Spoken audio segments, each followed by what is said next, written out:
Good evening and welcome. My name is Resorty. Hello, YouTube. And to you one and all, I say hello, friends. Glad to be here with you. I didn't put my Wrexham shirt on. Oh, no. I had a early nice conversation with one of you this morning and totally forgot to put on the Wrexham shirt. Here you are in yellow shirt mode instead. That's absolutely fine. You didn't notice that? I noticed that. I thought it was intentional. That's why I didn't say anything. You did notice it. This is because you can see my body more easily than I can. but no, at a certain level, where are we going, Noms? Just coming back over here to organize my desk. Are you not feeling like chit-chatting? I'll come back. Okay, people are asking you questions, assuming you're here, etc. Yeah, so my apologies for the yellow shirt. That's how it goes. Let's just do a quick hello to folks. Unnamed comment, welcome in. I appreciate you. Hello, Korea. Hello to you, Pepper Nga. Hello to you, Putzaru. Sakutera, Freak, welcome. Mark's good to see you as always. Welcome in, History Teacher Steve. I would like to tell you that something will happen on April 1st. I'm not sure if mine or yours will see. On April 1st, it's going to upset you so much. So look forward to that. The April 1st stream is being put together more and more. It's been a silly and fun stream, but I had an idea this morning that I like a whole bunch. We'll see. Contraption! Welcome back, Contraption. Hard Drive. I talked with Hard Drive this morning. Absolutely lovely conversation. Love getting to talk to you all, and more on that in a second. Jack4589, thank you for your continuing Tier 3 subscription. So many months, so much friendship. A lot of the people who I'm saying hello to right now are people who signed up early in the New Year's card giveaway, and so Noms is smashing things around the background. If you hear it, that's fine. And so because you all signed up early, I've actually written out your cards already, and they'll be going in the mailbox today. I'm through about 25 so far of the 140 now. Today will be the last day I'll be farming for, farming for cards, and it'll all be over then. But Jack, I wrote yours a bit ago, and thank you for your kindness in being part of our community for so very many months. More on the talking with Hard Drive this morning in a moment. First, though, more hellos. Jerry Moore, hello. Good seeing you, Hit People Guy. Welcome, my friend. Hello to you today. Who else is there? Carcinogen, welcome. And everyone else, thank you for being with me.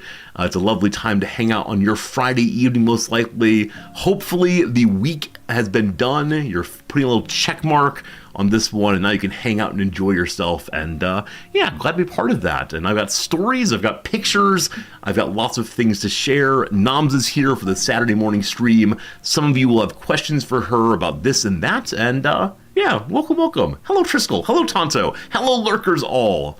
I've talked to a number of people recently who are pure lurkers, whose names I've never known about before. And it's been nice to meet a bunch of y'all so far. So I guess I want to Sorry. It's all good now. It's all good. I didn't even have dairy yet this morning. So a couple of quick things I want to mention. I guess Noms first. Before any of that, Noms, how the heck are you? I am enjoying all of the farming puns. The farming puns. Sowing chaos, and you said you were farming somethings? I see. I'm assuming that is because of... We're not playing the farm sim game today. It's okay. I think it's nice to notice metaphors, though. The ways in which we talk in organic farming ways about ordinary life, the way in which one domain of life feeds into others. Feeds into, for example. That's something that's like river talk, possibly. The metaphors we live by. Mark Johnson, George Lakoff, 1970-something, 80-something. But no, it's okay. So how are you doing today? Is HPG asking me about AI making class contents because HPG knows how I feel about it and wants to see the funny Nam show? Or is HPG really asking? Hello YouTube, hello book club, good seeing ya. We had a discussion over on Discord about the ways in which companies are now putting forward programs to take large amounts of text, including textbooks, and create course content out of them, whether exams, quizzes, homework, etc. At UCLA this year, University of California at Los Angeles, there's be a course, I believe, in which a textbook has been taken and used this way. So yeah, I mean, I think it's known generally that you're against it, but the rant would be good. That said, I'd like to discuss something else first, and then to the rant. Okay? Or do you want to go straight away? That's okay. Something else I want to mention at the beginning here, as people are filing in, and that is I've had so much fun with the let's talk to some viewers, getting to know some of you one-on-one, and we did this initially for the charity event, give $250 and get a one-on-one chat for half an hour, and it's been nice. I was absolutely terrified of it. I was thinking I would be quiet and anxious and unsure. But instead it's been a really lovely experience, such that I think I'd like to do it more often. And I want to do it in a way that's a little bit more inclusive, which to say, I'm thinking we'll have a once-a-month giveaway for subscribers, in which we're going to do a giveaway where one person, randomly selected, if they want to, can do a one-on-one chit-chat with me. I'm a subscriber. Noms, you are a subscriber. Now, it'll probably be some kind of like entering into the lottery. So if someone doesn't want to take part in this, they just don't enter the lottery, which is fine. But I think it'll be a fun thing. Should it be a tier 2 or tier 3 benefit? I don't know.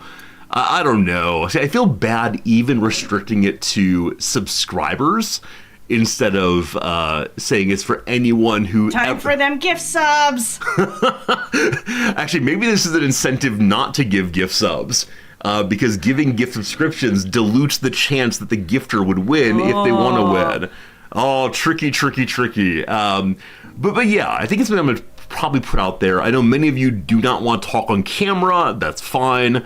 I know many of you enjoy being lurkers in the purest sense, and that's fine too. But I think it'd be a nice thing to do if people want to chit chat. So more on that in the future.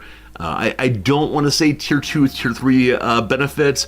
I guess I could say, if you subscribe at the higher tiers, then, once a year, you'd have a guarantee one-on-one. Maybe you get a longer one-on-one. Yeah, I don't know. You can play games with me, except the games I play are very...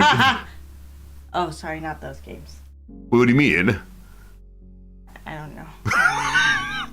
Mind games. Mind games with me? No, I just mean normal games. It's possibly just there are enough people who subscribe at the upper levels that if I said every single month someone got to talk to me, or everyone got to talk to me for half an hour, I would have no time, unfortunately. So something in the future, I'm considering it. Should be a good time, or maybe a weird time, but hey, we'll give it a shot and see. Hello to you, Kat. It's good seeing you. We're having coffee and chats with Resorty. Have you not been here from the beginning before? I mean, that's absolutely fine. This part of the stream is called Blah Blah Blah with Resorty. Or do you mean the giveaway I'm talking about?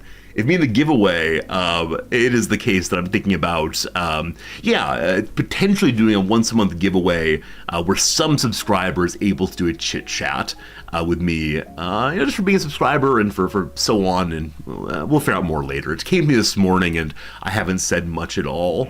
You see some streamers who create AI versions of themselves to talk to chat. Like Peter Singer. Peter Singer does have one of these, the great utilitarian philosopher. I don't know.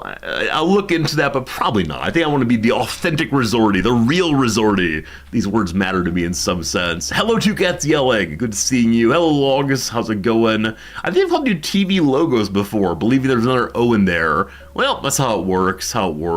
Anyway, welcome one and all. I've got some stories, but Noms wants to talk about something, and so I'm going to give the floor, so to speak, over to you, my dear. What are you talking about? What are you talking about? I think just a moment you deeply wanted to tell people what you thought about LLMs and other AI-like things creating course content. And I believe that you were dismayed when I said, please wait a moment. But your moment has come, my dear, if you still want to do so. Oh. Let's see. I give you front and center. Oh boy. Oh boy. Oh boy. Um, um, I think it's bad. I think it's bad because for several reasons, which is not grammatical. One, some of the content, this may change, but right now it seems, I think the content is not, even if it's good, like let's say you feed all the stuff in and it spits out something, and even if it's correct, let's say, I'm not sure it matches what you as the instructor might want. So, like when people get all excited about, oh, it's gonna take this reading that I gave and create a whole set of worksheets and class activities and reading guides. What I worry about is that is not going to match what it is that an instructor wants to do in class. And I think like we're already seeing this because there are some people who use the publisher made like course content, PowerPoint especially. PowerPoints, but also I'm actually thinking about like question banks, right? Right. So instead of giving you an exam, they say here are 40 questions you could use. Pick 12 of them. Or actually, yeah, that. Or they say for homework, do like the chapter 1 homework that's in publisher name here, like software, right? Which you have paid for as a student, by the way. And then you go and you dutifully do the homework, and then you get to the test, and the test is something that the professor has written, and so but the homework doesn't match the test, and so you did all this homework, but you're still not well prepared for the test. As a student, that's confusing. Because you're also not sure what it is that you're supposed to be learning. Yeah, I mean, that seems to be like a mark of a lazy faculty member who has not made sure the two fit together. Yeah. Like, I think there is a way maybe where you can utilize it in a way that is thoughtful, right? And that's what I've told our folks is I said, if I get, like, there was something where somebody showed how this software could generate like all of these things, even flashcards and quizzes, and people were like, ooh, ah, and I said, okay, please make sure to vet the content and make sure it fits with your class. Of course, that means that you actually have to spend time on it. And the reason people were so excited was because it was like, oh, what a time saver. Yeah. It summarizes I think what's funny is it will summarize an article and give like the key points, the bullet points. When students do that, people are horrified. Instructors are like, how dare my students not actually read the thing? But then instructors are like, ooh, it'll do all the key points for me. And I'm like, I'm confused why it's okay for you to use it and students not to. Yeah, I think some amount of it that's interesting to me is raising the question of the teacher in the role of teacher versus the teacher in the role of worker. So I think we say, some of these tools will allow one to, do their job more efficiently, help you write emails, right? So we think that the worker condition, it's a tool for them. And so I can imagine faculty saying, as a worker, the things that save me time are good. But I think we say the teacher role is a different kind of job in some sense. I don't know how to think about that. Yeah, I mean, part of what, excuse me, part of what the There's teacher... a button right here if you want to stop it. That's okay. Part of what the teacher does is take the content and the student and match the student to the content, right? Bridges the space in between. Now, what's interesting is if, let's say, the LLMs get good enough that they're summarizing the content, then you could theoretically put a teacher in there who doesn't know the content very well, but is very expert at communication or people relations or something like that. And so if they can understand the content well enough to bridge between the LLM and the student, that's interesting. Absolutely. So that means, you no longer have content experts as teachers. I think I doubt we'll get to that point because I can't imagine that that would be a very good teacher, right? Like, yeah. I'm trying to imagine a person who is very good at communicating, but maybe doesn't understand the content, and seeing how they would help explain it to a student. I can't see it happening. Yeah, my thought / fear is the farther down this path we go of course content being created by someone other than the instructor, Yeah. the less and less relevant and useful the instructor is, and eventually will the instructor not really be needed. Now, I don't mean to say, we should stop the flow of progress, because in our system, in our capitalist system, one just can't. Right? If I make a strong statement against it, it's not clear that actually matters. For lots of reasons involving efficiency primarily. So HPG asked a question I think feeds onto this nicely, unless you have more you want to say right now. I think I was going to address it. Oh, please. Because that was only point one. Point two. Point two. I think HPG asked if I have a different thought between administrator and teacher, right? So the evil administrator, I don't know if one of these exists, so probably this person exists somewhere, right? Would say, yes, the more of the course content that can be generated by AI, the well-meaning but deluded administrator says, if we have the AI generate all of the content and have all of the teachers use the same content, it assures sameness of quality of instruction across many different teachers. Aha, love that. But it also allows me to hire people who may not be as expert at the material, right? Unfortunately, I also, in my position as administrator across several institutions, I've seen situations where people are hired and then they say, okay, give me the content, because they've grown accustomed to situations where they are hired presumably for their credentials or their experience, but they then are given the content to teach. So syllabus, textbook, all of the tests, perhaps all of the PowerPoints.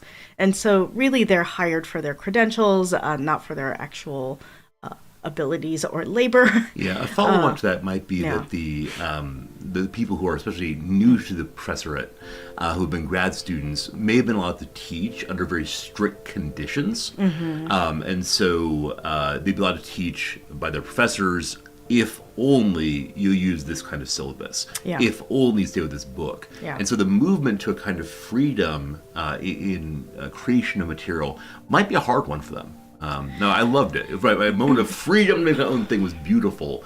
But I can imagine some people would really struggle.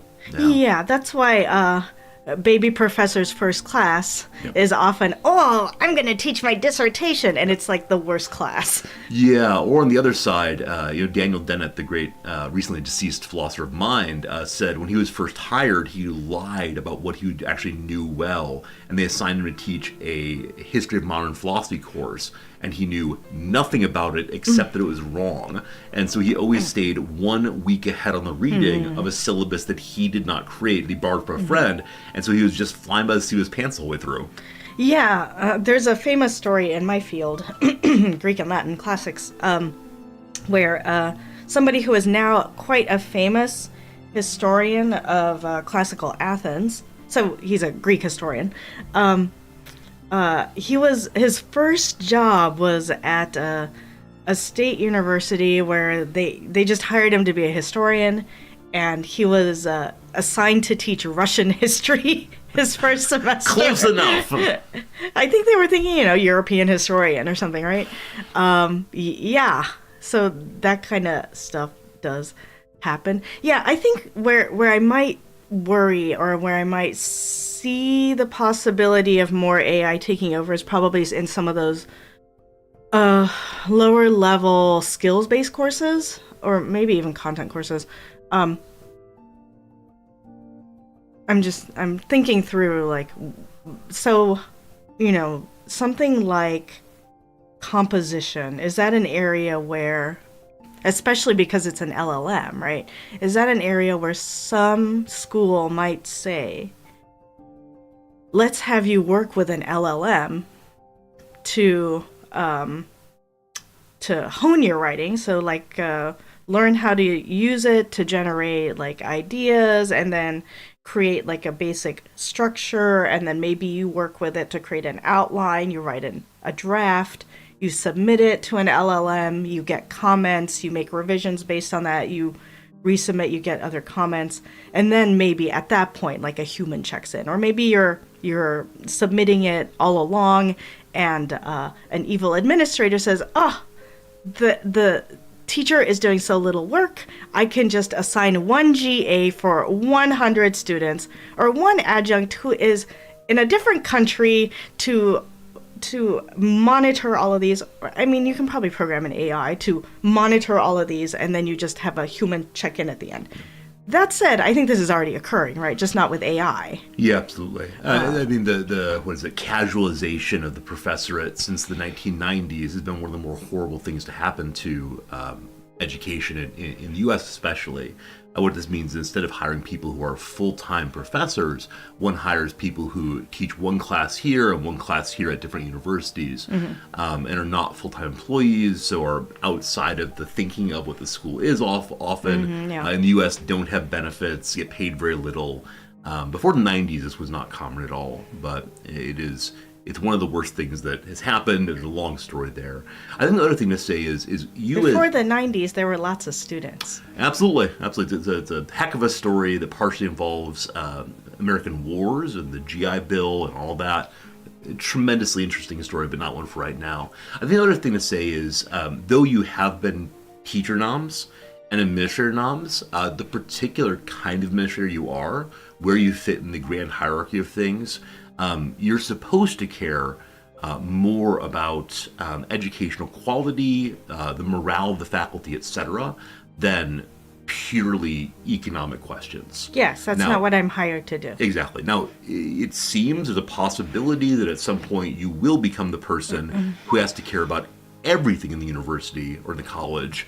I don't want to do that. I mean, I think you don't want to do it, but you also do want to do it. Yeah, maybe so. Yeah. I just don't want to have to decide when the snowplows come out or things like that. Like, I don't know. Luckily in Tokyo it does not snow. But yeah, that question of, is school canceled today? That's a big question, especially if we go back to the Midwest. But yeah, it's possible you... Yeah, that was such a big question at my last school. Oh, yeah. Because it involved, like, who gets paid, who doesn't get paid, depending on what kind of day off you call. Different people get, some people will get overtime, some people won't. Oh. Yeah, when I was teaching in Wisconsin, there was a moment at which... for the first time ever in the history of the school, go back to the 1850s, the first time ever they called a snow day. And it was this topic of great shame to the school. And so, yeah, I think the hard call often. Friends, the first ad break is coming. We're going to blah, blah, blah through it as always. Thank you for being here with us. It's a lovely time being here with you. Yeah, and so like I was saying, at some point you may rise to the level where you have to care about finances as well as care about other kinds of concerns. Now, I think because you came from the faculty, you'll always have that kind of sense that the morale of the faculty does matter, and it can't be sacrificed too much for the sake of efficiency, for the sake of other such concerns. Yeah, I mean, part of it is the morale of the faculty, but I think it's also the case that we talk about like a student academic experience a lot, right? The quality of education, what's happening, etc. And I think students know. Students know when, let's say when their professor is not doing well or when they're unhappy. Students know because it's an interpersonal interaction. But I think they also know if they are not learning. Yeah, they're phoning it in. Yeah. I think students also know when an instructor or their institution is working really hard to give them everything they need and to give them a good experience. And so students will say, oh, it's on me, right? Like, this was a good class. It was just on me. I was working too many hours at my part-time job or whatever, so I couldn't take advantage of it, and that's my fault. But I think they also know when it's on the institution, and the institution is like, hi, give us thousands and thousands of dollars, and here is a robot to teach your class, right?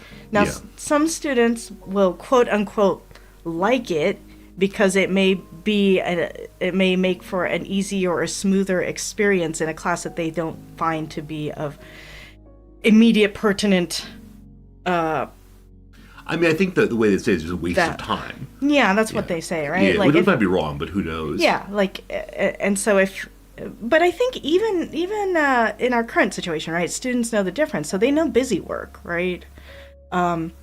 Students know the difference between something that they think is actually helpful and busy work, and I think that's when students start using AI is if they perceive something to be busy work. Yeah. That's much better for this, yeah. The class required for a degree versus the class they're made to go through, etc. So many of you are making great comments. It's great to see all of you, Jim, hello, and Imp, and hello to Jerry and Fairnethus and everybody else. We are reading your comments, even if we're not reading them aloud. And just today, with two people here, it's a little more difficult, of course. But yeah, I think what you said, Nams, is largely what I say also about these things. Because I do have a somewhat romanticized understanding of the professorate still, which I realize is not great for my beliefs about working and workers. But I want the instructor to take responsibility for trying to create something that is good. And good does not mean easy. Good does not mean fun necessarily. But for something that it matters, and maybe isn't obviously mattering until later in life, but something that will help you achieve your goals and make sense later, maybe. Yeah, all these things. Yeah, it's among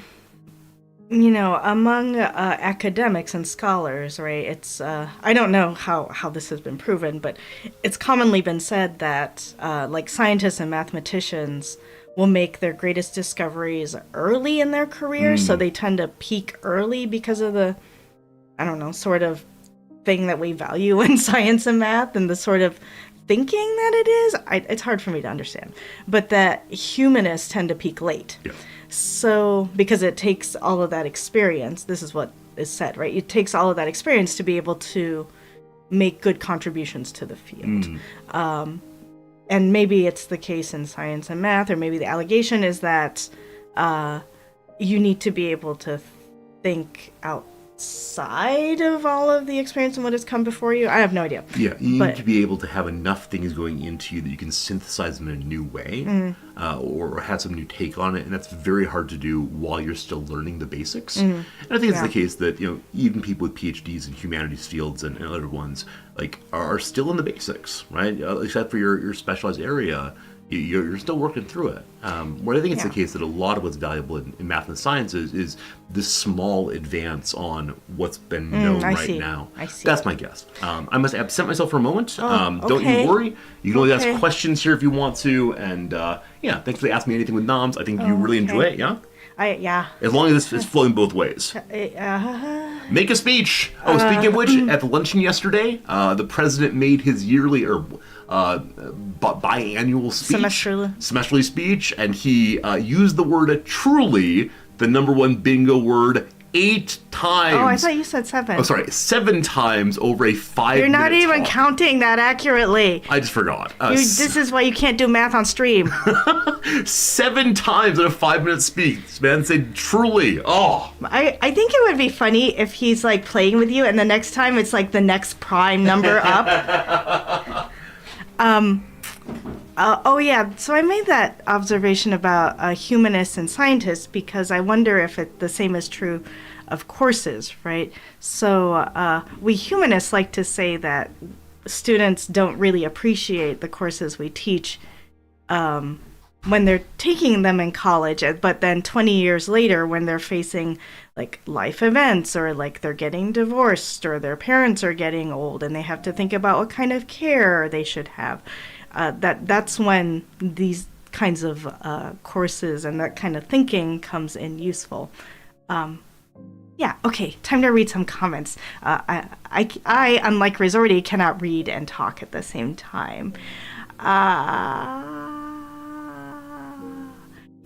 Yes, there are a lot of students who, these days it seems that these students these days, they seem like they are very focused on their particular major or degree or their major requirements. So if it's outside of their major, they're like, why am I taking this class? It's useless. It's a college requirement. The school is requiring me to take it because they want more of my money.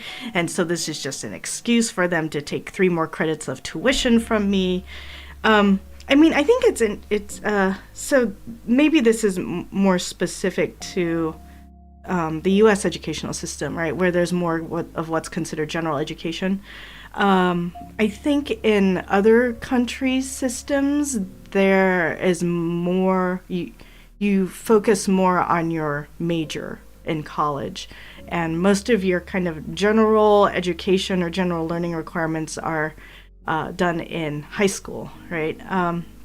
Whereas I think it's one of the things about the U.S. educational system that general education across a lot of different fields is required. There's an interesting book. It's a short little book, but it's about the history of general education in the United States. And there's both kind of the ideology of it and then like the actual logistics or the way, the reason it was made. So ideologically, we say general education is important for U.S. educational systems because we want everybody to be an educated citizen who is well prepared and able to participate in the democracy and in being a good citizen. I think that's what we say, and I think like these aren't mutually exclusive. But part of what that book talks about is how general education, I think part of the reason it was created had something to do with needing to distribute credits across the institution or something like that. There are more like nuts and boltsy reasons too why it was instituted, so that's kind of interesting. I walk upstairs and I hear the word ideology. Well, I was talking about the ideology behind general education. No, I was joking. I just enjoyed the word. But yeah, so going back to that, I think a lot of students who go to American colleges and universities feel like general education is a waste of time. I should just be able to do my major. I mean, I know as a classicist coming out of undergrad, when we looked at our European colleagues, they were ahead in the major of where we were because they were able to spend so much more time in college, undergraduate, working on it. They also generally start their Latin and Greek earlier than the Americans. Like, they start all languages earlier than the Americans. But at the same time, I happen to be of the belief that like general education is a good thing, right? And I don't know if I have a good rationale for that, except that I think it does make people like more able to think across disciplines. Like, yes, it makes you a more interesting person when you're out in the world. You can have conversations with a wider variety of people. But I hope it's the case that if you have to know a little bit about how different disciplines approach questions, or how even the same question might be approached by different disciplines, like it might make you a more creative thinker because you just have exposure to more different ways of thinking, which I think is pretty useful for Americans. Yeah, Trusty, good seeing you. Kat, good question. Hello, everyone. Two things. Number one, I want to mention real quick, today's the last day to sign up for... You good, Nums? I just saw Kat Jade's comment about mechanical keyboards. Quick change! We'll get to that in a moment. Appreciate you. I gotta stay on topic. Oh, okay. Also, you just showed you the bottom of your face. I thought this channel, it was only to here. I'm sorry. I just got very excited about mechanical keyboards. It's delightful seeing you lean back and smile big. That's great. Well, because we're talking about mechanical keyboards. Mechanical keyboards are great. So two things. Number one, today is the last day to sign up for the New Year's card on YouTube or here on the old Twitch, exclamation point New Year's card in chat here. YouTube, it's pinned on your side. If you're considering signing up to have your email card emailed to you, or Discord to you, or private message to you, or mailed to you, please go ahead and do so today. I'm so excited to send New Year's cards around the globe. I got through 25 of them last night, and so I'll keep working on them. And I'm so excited to see your names in my own hand, and to think about the connections between you and me and all the rest, and it's a nice concrete moment. That said, number two, I respond to Noms real quick. You good, Noms? You can't decide how much you want on stream right now? Very good, very good. So real quick, I think unfortunately the Gen Ed question it feeds directly into the question of what is education for. And I think you actually Yeah. can't find an answer to the question of why take Gen Eds without strongly disagreeing with the conception that says education of all sorts just is for job preparation. Yeah, yeah. And Yeah. so I'm someone who holds fairly strongly that education is for lots of things Yeah. beyond just job training. As I said before, if it's just job training, then we should actually have the employers do it. There's no reason we should be having students take on student loans to Yeah. have their internships with us. Yeah, I mean, I think that all of this is related to the cost of education in the Sure, United States, right? absolutely. Which is much higher than in other countries. Yeah, I think the sad thing is also jobs are changing rapidly, Sure. right? So if you're doing job training, the way that universities currently function doesn't work for that, right? Like it takes too long to make changes to the curriculum. It takes too long to make changes to the major. It takes professors too long to adjust Yep. to what's in the workplace. So if that's what we're doing, then we need to change how universities are structured. Absolutely, absolutely. I see many people in chat saying how much they love learning and disagreeing with the conception the student just wants to get through the job. I agree with you. That's what I love also. Nams also, I believe, loves learning. We're all about learning here. Do recall, you are the person who is comfortable and desirous of watching a very, very nerdy man stare at maps for 5.5 hours, 6 days a week. I would argue that we are an unrepresentative sample of humans in the world. I'm not sure that's true. I think everybody loves learning. I think people love learning. It's they love learning what they're interested in, and sometimes what they're interested in is a reflection or is restricted by their access to certain things. Of course. But I also think people's love of learning is can be hampered by their life circumstances, right? So maybe they love learning, but I mean, we hear this a lot from students, right? They love learning, but they need to be able to get a job. If Of they're going to course. spend this much on a college degree, they need to be able to get a job with it. Yeah, I Stuff mean, like I think that. I think you're offering a view that normally I would want to offer. My sense is some people on the channel, I think ourselves included, wish we had more time to learn things that we're not necessarily directly interested in, or at some level we want to say, I actually am interested in everything. Right, my desire is to really understand as much of the world as possible, and so I don't want to say math. I want to instead say it's a topic I want to learn more of. Now, maybe it is the case that deep in every human heart is this desire. That's beautiful. It's been that many of the Greeks argued, but it's because of social pressures, as you said, Yeah. it's impossible to Yeah. explore and to stoke that in everyone. Now, I don't want to say anything about like natural kinds or what people really are, but I think the people who gravitate to this channel are ones who have that particular desire to understand Yeah. more and more things. Yeah.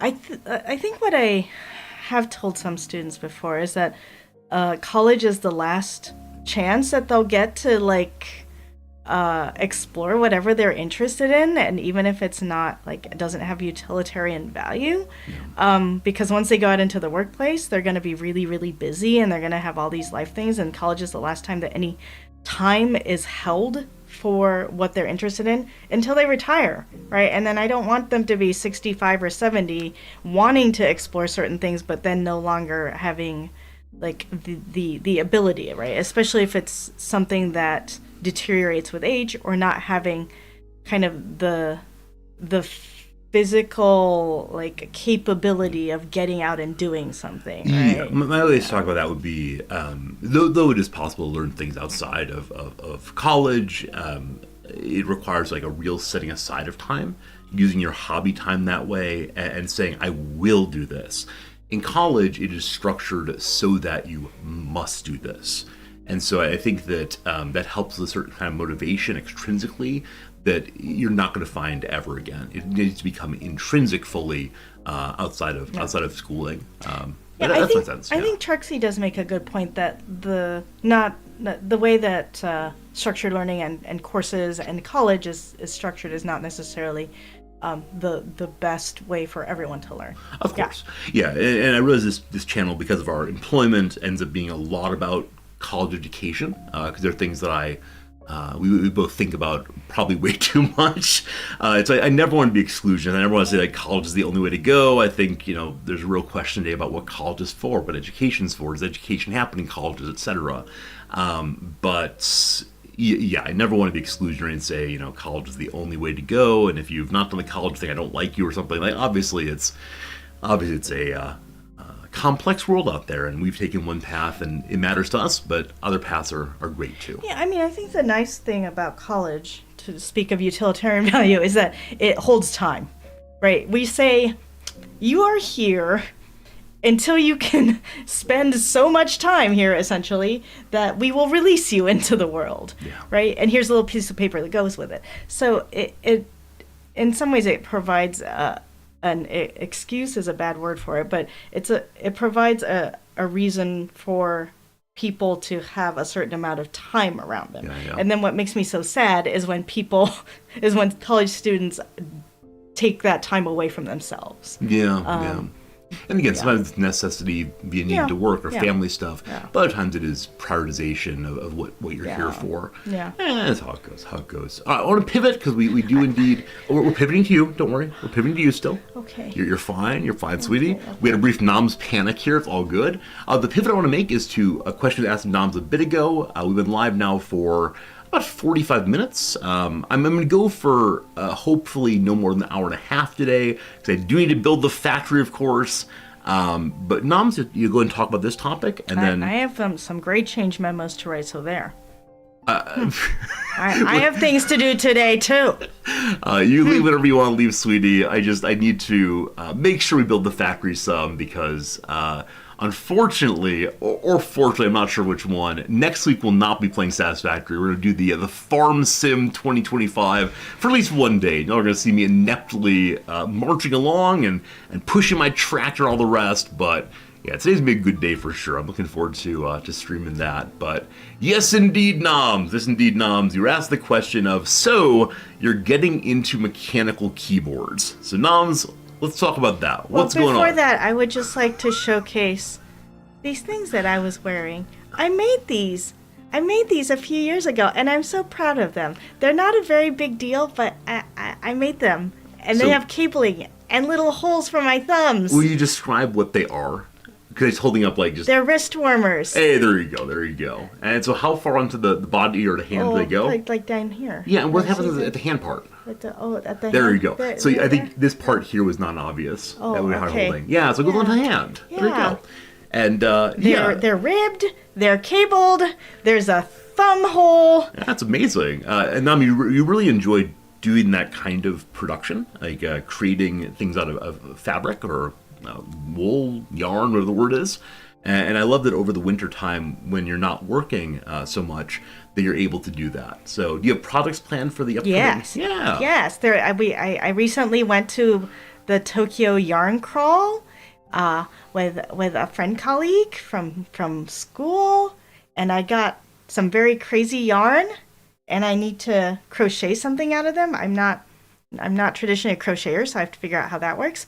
But I bought a 15 millimeter crochet hook, which is very, very thick. Yeah, I look forward to seeing how it works out. I think one thing I'm sure it'll be wonderful. I look forward to seeing how that works out. I don't mean it sarcastically. I've never seen that kind of thing used before. It's been delightful to see how you adapt to it as a larger tool, as well as to how it creates the crocheting. Yeah. Is the word weaving appropriate for crochet or no? No, I think people just say crocheting. Just crocheting. Very good. Yeah, I think the one thing you must resist, though, I think is every winter as you begin doing your craft time, you have this moment of, oh, I do this pretty well. Oh, I enjoy doing this.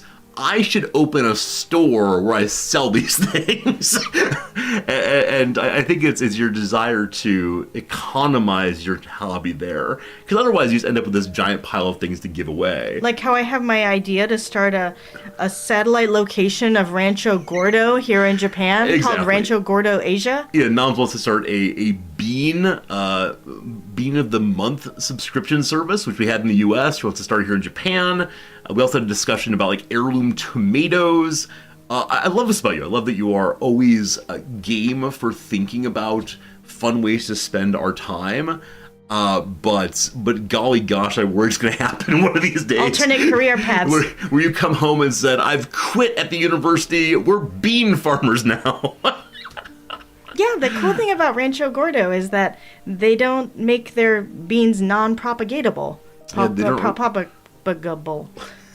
Propagable. I don't know how to say it either. But yeah, you can indeed plant them in the ground. They encourage you to plant them in the ground because they are trying to bring back beans that are almost extinct.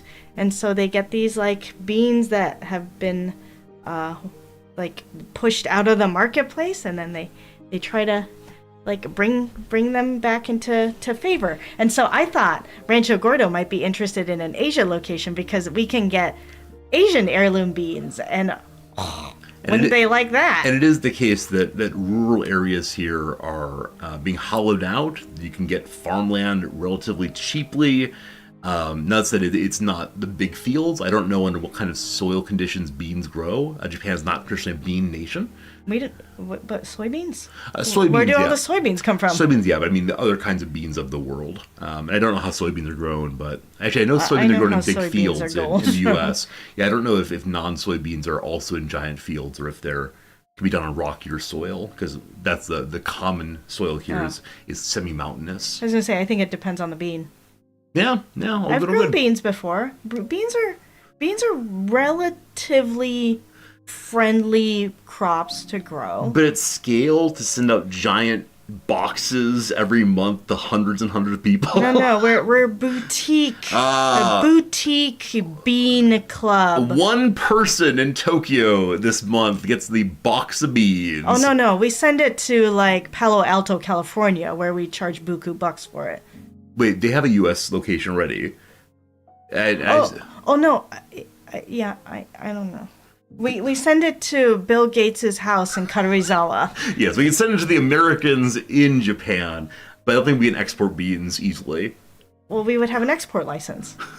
Very good, Doms. I love that you've thought through the rest of our life. It's going to be great. I can't wait to be bean farmers. Yeah, I look forward to streaming it. We travel over Asia and talk to the people in different communities who are growing those beans in their communities, and they're like heirloom beans, and then we take it and we say thank you, we're now going to industrialize it and capitalize upon it. You have a nice life. That's beautiful, Noms. We have stolen your intellectual property. Thank you for giving us a vision of hell in our future. But if we ever become farmers, which I hope doesn't happen. If it does happen, I promise I'll put up cameras around the farm so that you all can see how beans are grown. I've grown beans. No, I say you all can watch. I don't mean you personally, Noms. I mean the assembled community who's probably not seeing how beans are grown. But, Noms, you're delightful. I thought maybe they had. I mean, some people have surely seen it. Yeah. But I think on the whole, I've never played a video of how beans are grown. In the same way that some of us know how to play a tuba, not everyone does. That's okay. Oh. That's okay. Every day we do the word of the day on stream. Word of the day every day, if I remember. And I always say, if you know this word already, put a Y in chat. If you don't, put an N. And some days there's only one N. And that's fine. I love it that one person gets to learn something new. But usually we learn some delightful etymology on the way. For example, the word of the day yesterday was pastiche. Do you know the etymology of pastiche? I mean, my guess is that it has something to do with pasting, but that's probably not correct. Yeah, it actually has the origin of a Italian everything goes in kind of casserole. And it's then via French to us. And the particular casserole has macaroni in it. I was going to say, is it related to pasta? It is related to pasta, exactly right. But what's the etymology of pasta? I didn't have time to look into that one. You could definitely do so. Yeah, so it comes from pasta actually, which it surprised the heck out of me because I thought it was pasting also, like pasting in this and that a la. Well, is paste a different, or is it the same etymology? I have no idea how paste originates. We can't go down too far right now. I would like to say at yesterday's luncheon, at the on the buffet line, you know how they had labeled every single item? Yes. And there was an item that I looked at it and I was like, why does it say cake sale? This is I don't understand. Why is this item labeled cake sale? Is it for sale? But the buffet is free. I mean, I know we bought it as an institution. Why does it say cake sale? I looked it up later. Is cake salé? I think it's French. Did it not have the accent? It didn't, but I cool. mean, there was a little voice in my head that was like, it might be in a foreign language. Absolutely. But it's cake salé, savory cake. Tiger Bernie notices there's a wait list sign up for Rancho Gordo. Yes, we were in the U.S. and got Rancho Gordo beans for a year or so. I think we waited on the wait list for... I was on the wait list. For 6 months or more. Quite a while. I'd almost forgotten about it. Yeah, and then somebody got the email saying, congratulations, we'll send you beans now. We should have our bean club, and then there's a wait list, and people are like, oh, wow, there's such a wait list, but there's only like 2 people who actually get the beans. Well, the question is, you have to pay a deposit to be on the wait list. That's how you go. I mean, that said, here in Japan, there is really a sense of hype around things. And so our president, who's married to a Japanese woman, will say that often when they're walking down the street, if she sees a long line around dinner time, she'll say, we must go to that place. It must be good if there were no line. And she will join the line. Where for, I think, Americans in general, at least for us, the sign of there being a line there is so frustrating because they'll have to wait a long time. And so we go to places with no line to get service a little faster. It's always been fine food. I think this is, though, a Japanese versus American in general difference. I would like to say, oyasumi jar You always have a good night, my friend. Thank you for being here. Yeah. Oyasumi to you also, my friend. You may be gone already, but I wasn't sure if you knew oyasumi, so I thought, oh no. I do know this word, yes. Oh, you do. Okay. Yeah. It's part of what you've taught me as good night. So when we first knew we were going to Japan, I tried very hard to learn Japanese simply by asking, how do you say this and that, which is not a useful way of doing it in my case. And so I think it was like the second night after when you were going to Japan, we climbed into bed and I said, hey, sweetie, how do you say good night? And you taught me. And part of how you taught me was that a neighbor down the street whose name is Sumi. And so you taught me by saying, pretend that you're saying goodnight to Sumi in particular.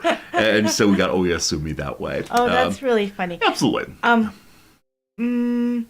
Yeah, I think I got over the lines thing because there were a few places that I had eaten at, and then lines have developed at those restaurants, and I'm like, I know what that food tastes like. It's not that amazing. With the lines thing, I had no idea what you were talking about. Yeah, it's all right. I didn't see a connection. One of my colleagues thinks it has to do with like line coupons.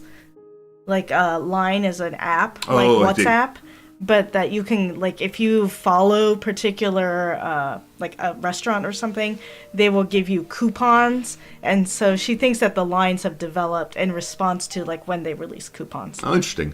There might be so much like Groupon in the U.S. I don't know if it's still a thing, but that's sort of like, for this weekend only, you get $5 off at whatever place, and then people swarm that place for a while. Yeah, there was a takoyaki chain. There's a takoyaki chain, like, counter window. Yeah. It's not a restaurant because you can't eat there. It's takeout. And I think last week there was a huge line. And I thought, why this? Why is there such a huge line at Wendy's? And I looked up and there was a sign that said, your takoyaki, like, for 390 yen. And it usually goes for like 600 and something yen. So these people were willing to wait like an hour in line to get their Wendy's hamburger for cheaper. Yeah, absolutely. I know that in the U.S. there are occasionally moments like this also, where you get something, usually a few dollars for a very cheap amount. Yes. Also, takoyaki, if you don't know it, it does not mean like cooked tacos. Mexican taco says octopus, so they're octopus balls. Yeah, I think I've fried. created a mistake by calling it Wendy's. The actual place is called Gindako. which is a chain takoyaki. So it's similar store. to Wendy's in the U.S. Yeah, it's definitely a chain. You find them at if you went into Google Maps and looked up Gindako, you probably end up with like 200 stores in Tokyo. Before we get to the keyboard thing, do you mind if I tell one resorty story? Yeah. Okay. So I do mind. You do mind? Okay, please go ahead. I'm just kidding. Oh, yeah. That's strange. I mean, in a case where I ask, do you mind? And you say, yeah, I know that you actually mean, please go ahead. Where the actual direct answer to my question is, I do mind, don't do that. It's strange. Language is fun. So I got two possible stories, one involving curry, one involving a meeting yesterday. I will go to the meeting story first, and the curry story maybe tomorrow. This is scary. Oh, it's fine. Don't you worry. Ray, good seeing you. Do I ever do community games or servers? We've done one Minecraft server years ago. We are going to do a community Paradox game in the new year. But no, on the whole, I don't do multiplayer games. What's up, Noms? I have a question for chat very quickly, and chat can respond to me while Resorty is talking. Because it doesn't have to be a long discussion. I'm just curious to know what chat knows. And I'm sure I can just look it up on the internet like a normal person. But it's more fun at a conversation. Well, because I know there's some board game enthusiasts in chat. So I have recently come into access to the game Brazil Imperial or something like that. It's a board game, and I would like to know if it is good and how long it takes to play and how complicated it is. That's all. Thank you. Again, the game is called Brazil. I think it's called Brazil Imperial or something like that. Brazil Imperial, there you go. Something like that. Board gamers go. Thank you. So yesterday was the once a semester or twice a semester meeting for my departments. And I go to these even though I could probably skip them without too much consequence because I'm a minor part of the department, but they went to it, and the first question they wanted us to respond to was, hey, how'd your semester go? And man alive, I have one colleague who just goes and argues about everything, and that was terrible. But then that somewhat frustrating colleague responded directly to every other person's update as if they were one-on-one conversations. So that was annoying. The most annoying, though, is we had a little discussion, as usual, about the use of AI, LLMs in classes, and a couple of my colleagues said so confidently, I've gotten really good at sniffing out any use at all of LLMs and AI devices in my classes, so the students have stopped using them. And so after a few people said it, I said, I want to make just one comment here. It's something I did on the very last day of class that I mentioned on stream, which is for the last day of class, I took off my teacher hat and I said, let's have an honest conversation that will not affect your grade, will not affect my esteem of you, etc. In what ways did you use LLMs and the like in my class? Because I want to know, are there useful ways of using it that I've missed, instead of using it in ways that I find unacceptable? Just tell us honestly. And it turned out that a large majority, all but 3, I believe, said they'd used it in various ways, some which seem like plagiarism to me, some which are merely summarizing long readings, etc. So I told my colleagues this, and I said, my suspicion is though we are more attentive to these things, the students are using it in a variety of ways that we don't even think of. And so we should probably keep that in mind as we're giving assignments and so on. And I finished with this at just observation, and immediately 3 of my colleagues launched into, well, on the first day of class, I tell them not to use it. My syllabus says not to use it. And so clearly you need to argue with your students more. And another one of my colleagues said, well, on the first day of class, I pull up the LLM and show them how inaccurate it is. It doesn't know how many R's there are in strawberry, and so they can't use it at all, etc., etc., etc. And it was the most frustrating experience in my life. That's not true. It's very frustrating because instead of accepting that my students are not unique, their students are probably the same things. The students just don't trust the faculty enough to talk about this kind of thing when asked. And so it felt like I was being chided as a bad professor Now, of course, the case that my syllabus says, hey, please don't use these things. Of course, on day one, I say, golly gosh, I don't think they're useful for our purposes here. I want you to think, et cetera, et cetera. But man, I think my colleagues on the whole are so out of touch between what they think is happening and what is obviously happening, and that they couldn't take my story in as a useful data point, but instead as I'm uniquely a bad teacher was so frustrating. And then a little bit later, someone asked, oh, please. I would just like to cut in and say, at this point, when I heard the story, I as a chief academic officer, am allowed to enter in 3 questions into every student evaluation for every class. And I thought, I should see if I can get the question, I have used AI in this class, cleared for placement onto the thing, because it's anonymous, of course, and it's professors see it after grades have been turned in. So, I think it'd be good to prepend to that some sort of this will not affect you in any way. We just a restatement of that. But I think it might be interesting to find out. Yeah, what did the one arguing guy say to my story? I mean, he was very clear that I had failed in telling the students what this is about and the stakes of human thinking and the collapse of civilization, et cetera, et cetera, et cetera. So that was frustrating.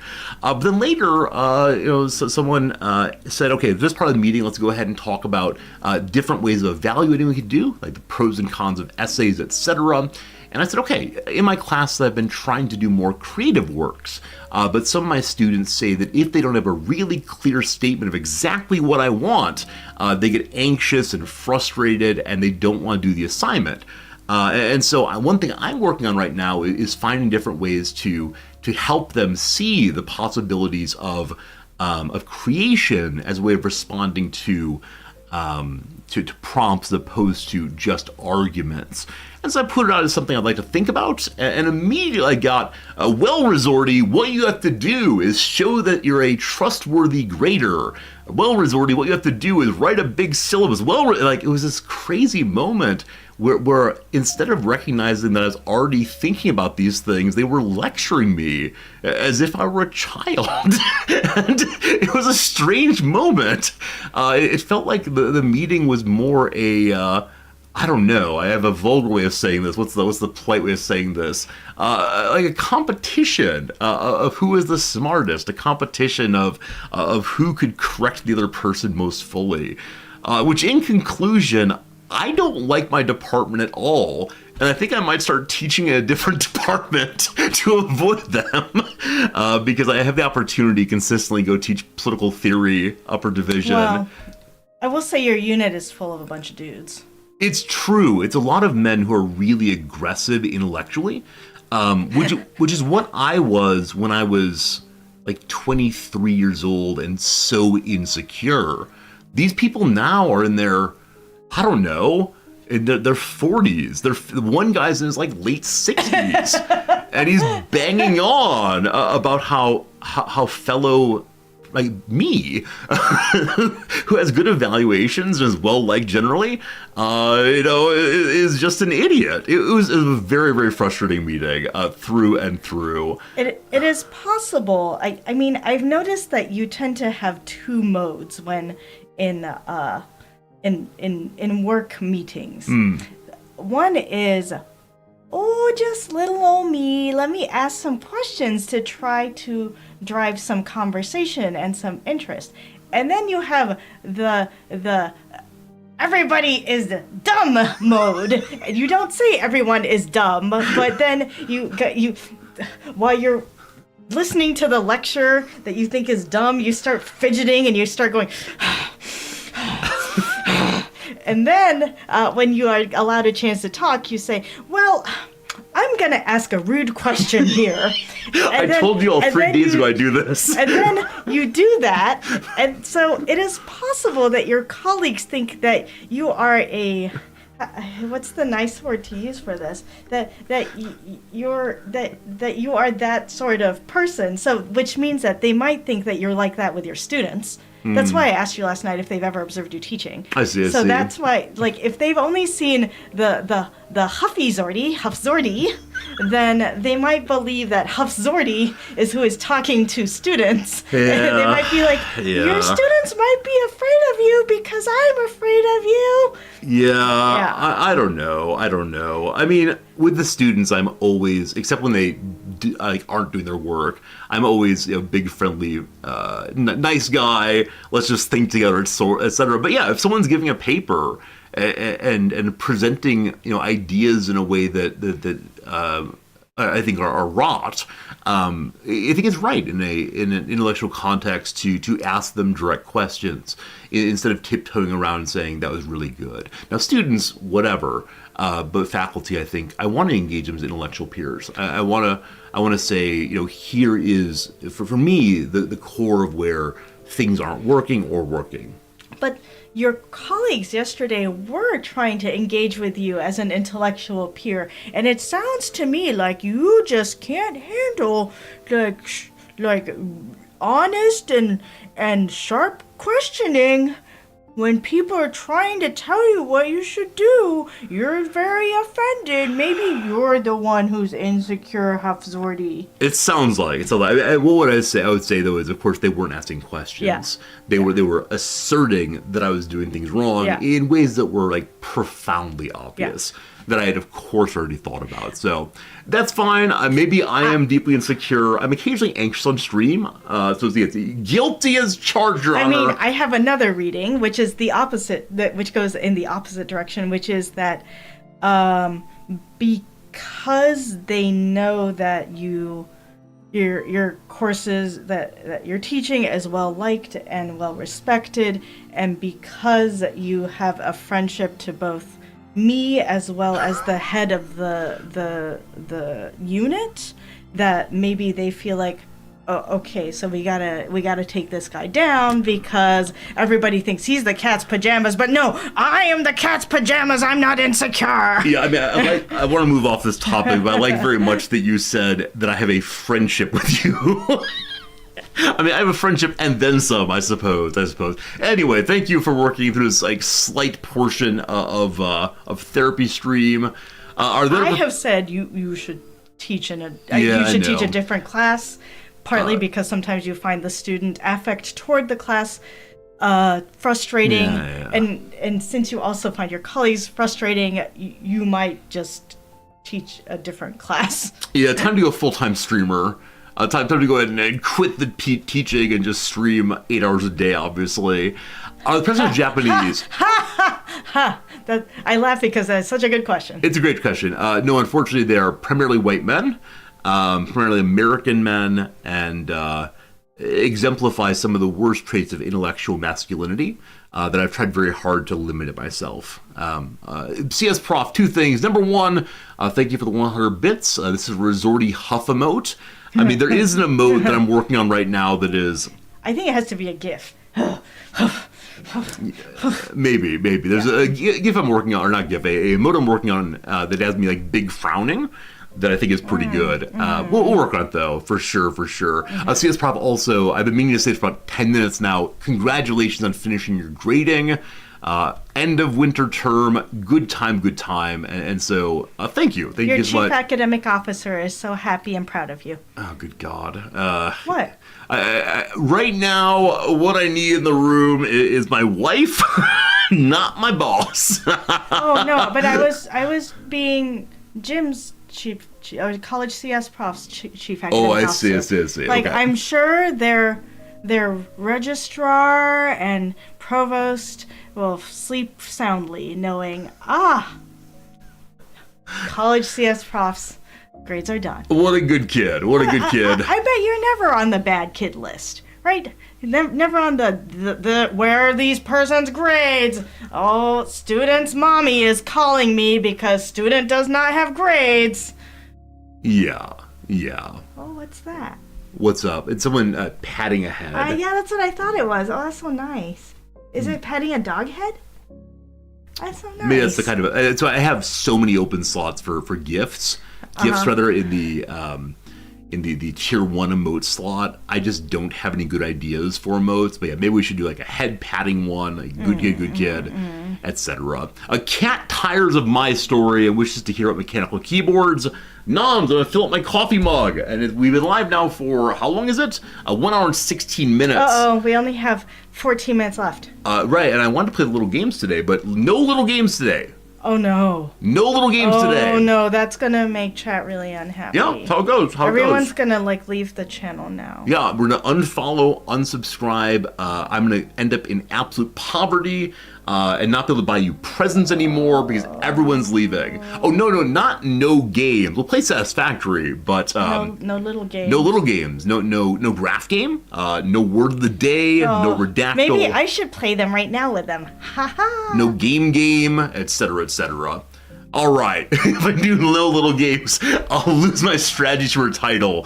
Friends, you might be aware of this rant from yesterday. One of the people nominated for the Streamer Awards as a strategy gamer does not play strategy games except for the little games that we start with each day. So I've been considering looking at his channel very carefully because I think he is someone that I aspire to be like as far as the community, etc.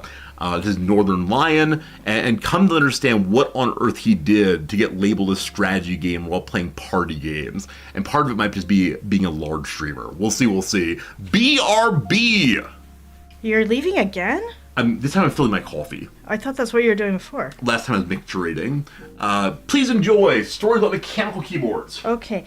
Before we get to mechanical keyboards, I would like to respond to Don Arnetto's comment. Don says, I can relate to this. People often mistake courtesy for deference. Yes, sometimes I'm kind of, I wouldn't say fake nice. Sometimes it turns into absolute fake nice when I'm actually really quite irritated and I'm being like, it's like, I think I started it when I was in high school and I was working customer service at the movie theater. And people would come in and they would be so demanding. I'd say, well, yes, thank you so much, sir. I'm so happy to serve you today, right? It's just sarcasm, I guess is what it's called.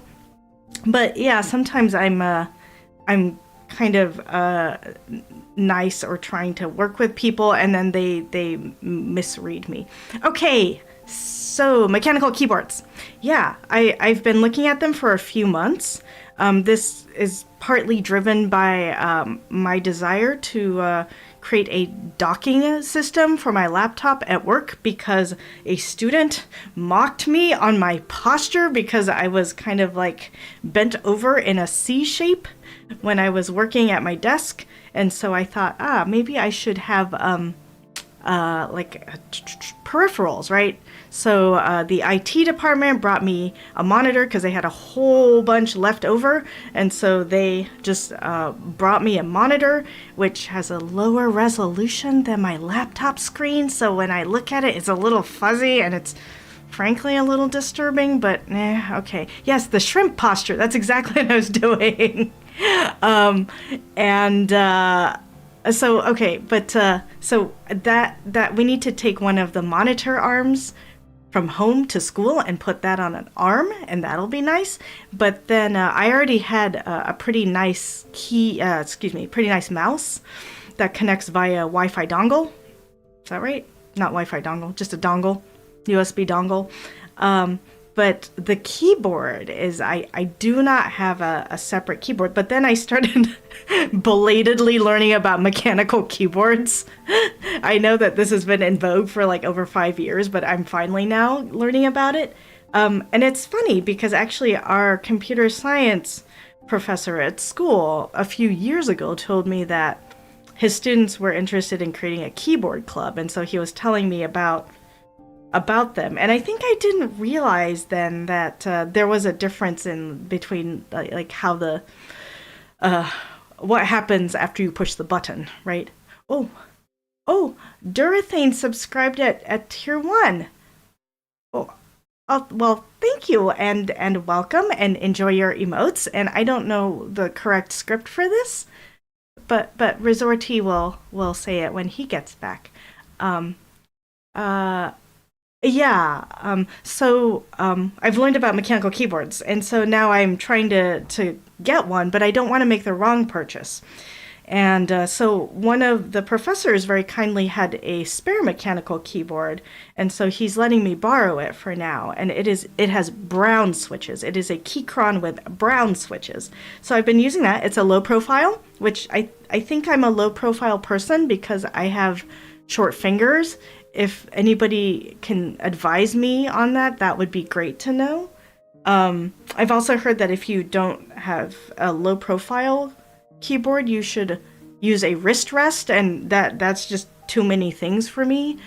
So I'm currently trying to figure out what kind of switches I like, but I'm concerned that I might I might get the wrong switches, and so I should be able to switch them out.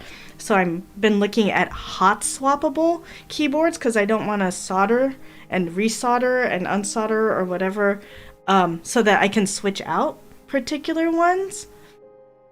Do I want a clacky keyboard, a thocky keyboard, or a quiet keyboard? The thing is, I don't know. I've realized that on the browns, I don't have to push the button all the way down. I can just kind of hit it and it will actuate when it gets part of the way down. I think I like that. The other thing is, because I have small hands, I've noticed that I've been accidentally typing like the little T that looks like a cross, or the A with a circle on it, because my palm has been hitting like the Alt or Option key. This doesn't happen on my laptop keyboard because it's flat. But that maybe those are too sensitive for it. So in which case I thought, oh, maybe I need to put different switches that don't actuate so easily in those front left keys, like the Control, Option, Open, Apple, Alt, those keys. And so maybe I would have different switches and different keys. Oh, okay. Yes, browns are media. Okay, so they sell samplers on Amazon. Oh, yes. So today, or sometime soon, of course, Tokyo has everything. So Tokyo has a keyboard store for people who want to make and modify their own mechanical keyboard. So I thought maybe I would go there and try out different ones. I have tried, like, I've gone to just a normal, like, big box store and tried different switches, but it's really hard to tell what one would actually like. I feel they should have like lending keyboards where you can take it home and you can borrow it for a week to see how much you like it actually typing on it, because I feel like a little sampler is not going to tell me much if I just have one red or three reds and three blues. I feel like that's not going to Should we open that store? tell me. On the weekends, we go and work there to help support the bean business. But no, we just open it with this window right here. We just open it out of this, and then people will come and go bing bong, and then you open the window and you go hello. I mean, our lease says explicitly we will not use this building for sales. That's slight it's not a real lease. Okay, a slight disaster this morning. I was talking to one of you. It was an absolutely beautiful conversation. But the viewer said, hey, Resorty, is the sun not up there? Because it was 7 a.m. or so. I said, no. I just have a window here that's closed all the time. And they said, oh, open it, please. Or they didn't say open it. I decided to open it to show them the window here. And then after the conversation, I went to close the window. And the window covering device, I don't know, it's a blind thing, I guess. Shutter? Shutter, thank you. The outdoor shutter would not go down on its own. It made this like terrible beeping sound over and over again. So you almost got a natural light stream today before I figured out how to fix it. So I very much like the automatic shutters here. You can push buttons and they climb or go down again, but it got stuck there, and that was, for a brief moment, I was absolutely panicked because the green screen would not work without the window being closed. So we're good now. Heavy linears on your modifiers. That's interesting, freak. May I ask, did you thank Durthane? Yes. I tried to. I don't know if I did it right, though. Did you just say, Durthane, thank you for subscribing? Yeah, and then I said, enjoy your emotes. I hope Durthane gets emotes. Right? They do. I mean, absolutely. And we just say thank you generally. And it is nice. What do you Google to get this? Do you mean the keyboard store? Oh, the keyboard store. You can just type in Tokyo Oh, never mind. Mechanical Putzer wants to know about keyboards. the switches on WSD in particular. I think that you can look for like switch kits on Amazon. Yeah. The freak would know for sure what to look for to learn all about the different keys. What's WASD? WASD are the keys used here for Oh, okay. movement in most games. Oh, because I was like, why would you want to switch those? What, do you use those letters more? Yeah, often on Like, do you gamers. spell the word was a lot? Yeah, Or das? Are you German? yeah, often on gamers' keyboards, I actually see the letters there worn down more because those keys are used. So, and also the arrow keys over here. But yeah, I mean, WASD is the standard way to move. One thing the keyboard that the professor is lending me is I think it's a 65%. I think it has the main portion with the numbers. It has, I think, the function keys above it and the arrow keys. So as I'm typing, what I've learned that I have a habit of doing is I'll type in some things, and then sometimes instead of hitting the carriage, I think it's when I am using the arrow keys, I will hit the enter on the number keyboard.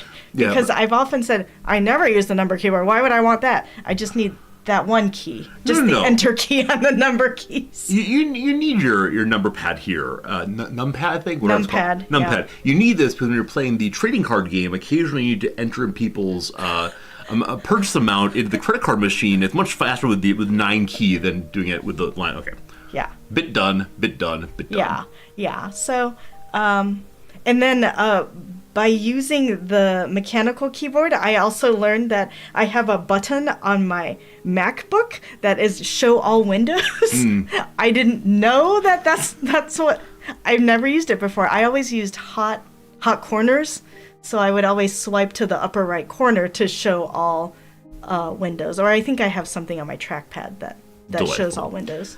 CS Prof mentions the Dvorak keyboard, different keyboard layouts. Yeah. I've never used anything but QWERTY, though I know that other ones are more ergonomical or ergonomic or faster for typing, etc.